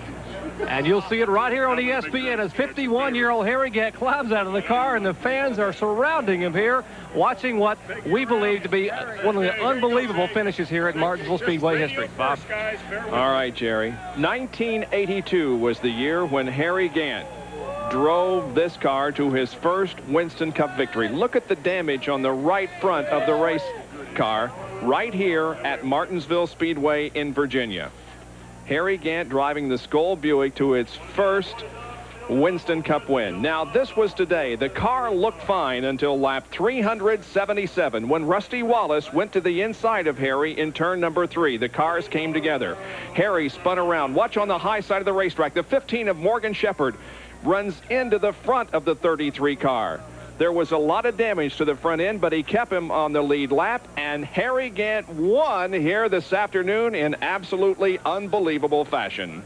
We'll be back with more of our post-race comments from Martinsville Speedway as Gant has beat Bodine, Earnhardt, Irvin, and Martin.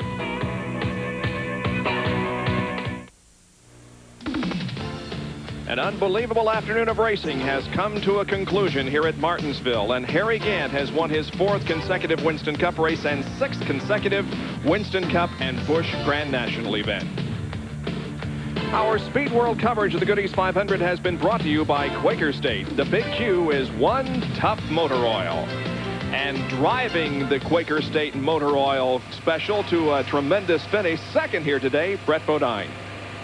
Brett, a tremendous run. You qualified second. Kind of shocked some people on Friday, and today you come back to finish second behind Harry.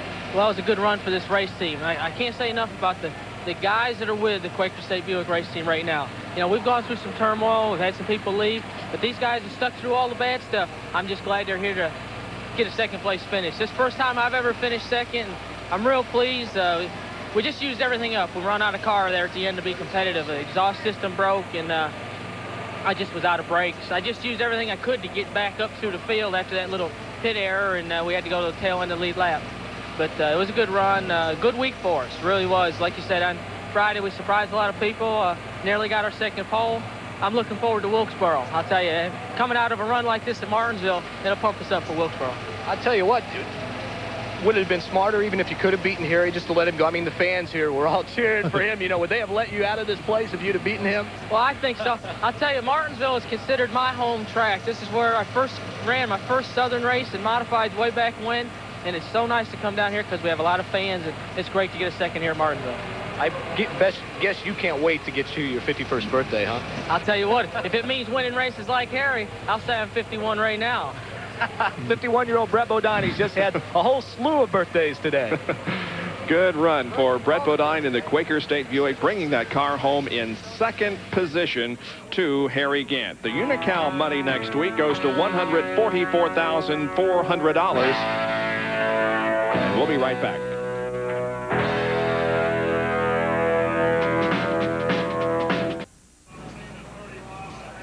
The Goodies 500 is over here at Martinsville. We're going to show you a complete field rundown. There's the top 5. Harry Gant beating Brett Bodine, Dale Earnhardt, Ernie Irvin, and Mark Martin. And guys, that was fun.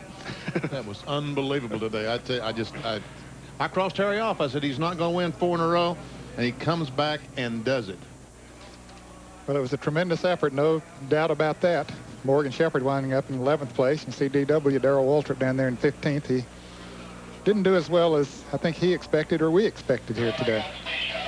Dale Jarrett finishing in 18th position. Ted Musgrave finished 20th. That'll help Bobby Hamilton 17th, so Hamilton will actually gain advantage on the tight Winston Cup rookie points battle that's going on. Alan Kulwicki finished in 22nd position. There you can see Richard Petty. He had a scary situation during the course of the event as a little bit of fire was seen under that car, but he winds up in 30th position, and then Joe Ruttman 31st and 32nd. Our congratulations to Harry Gant on his fine performance here this afternoon. Thank you for watching. Don't forget Speed Week Thursday night at 7:30 Eastern Time. For Ned Jarrett, Benny Parsons, John Kernan, and Dr. Jerry Punch, this is Bob Jenkins. So long, everyone.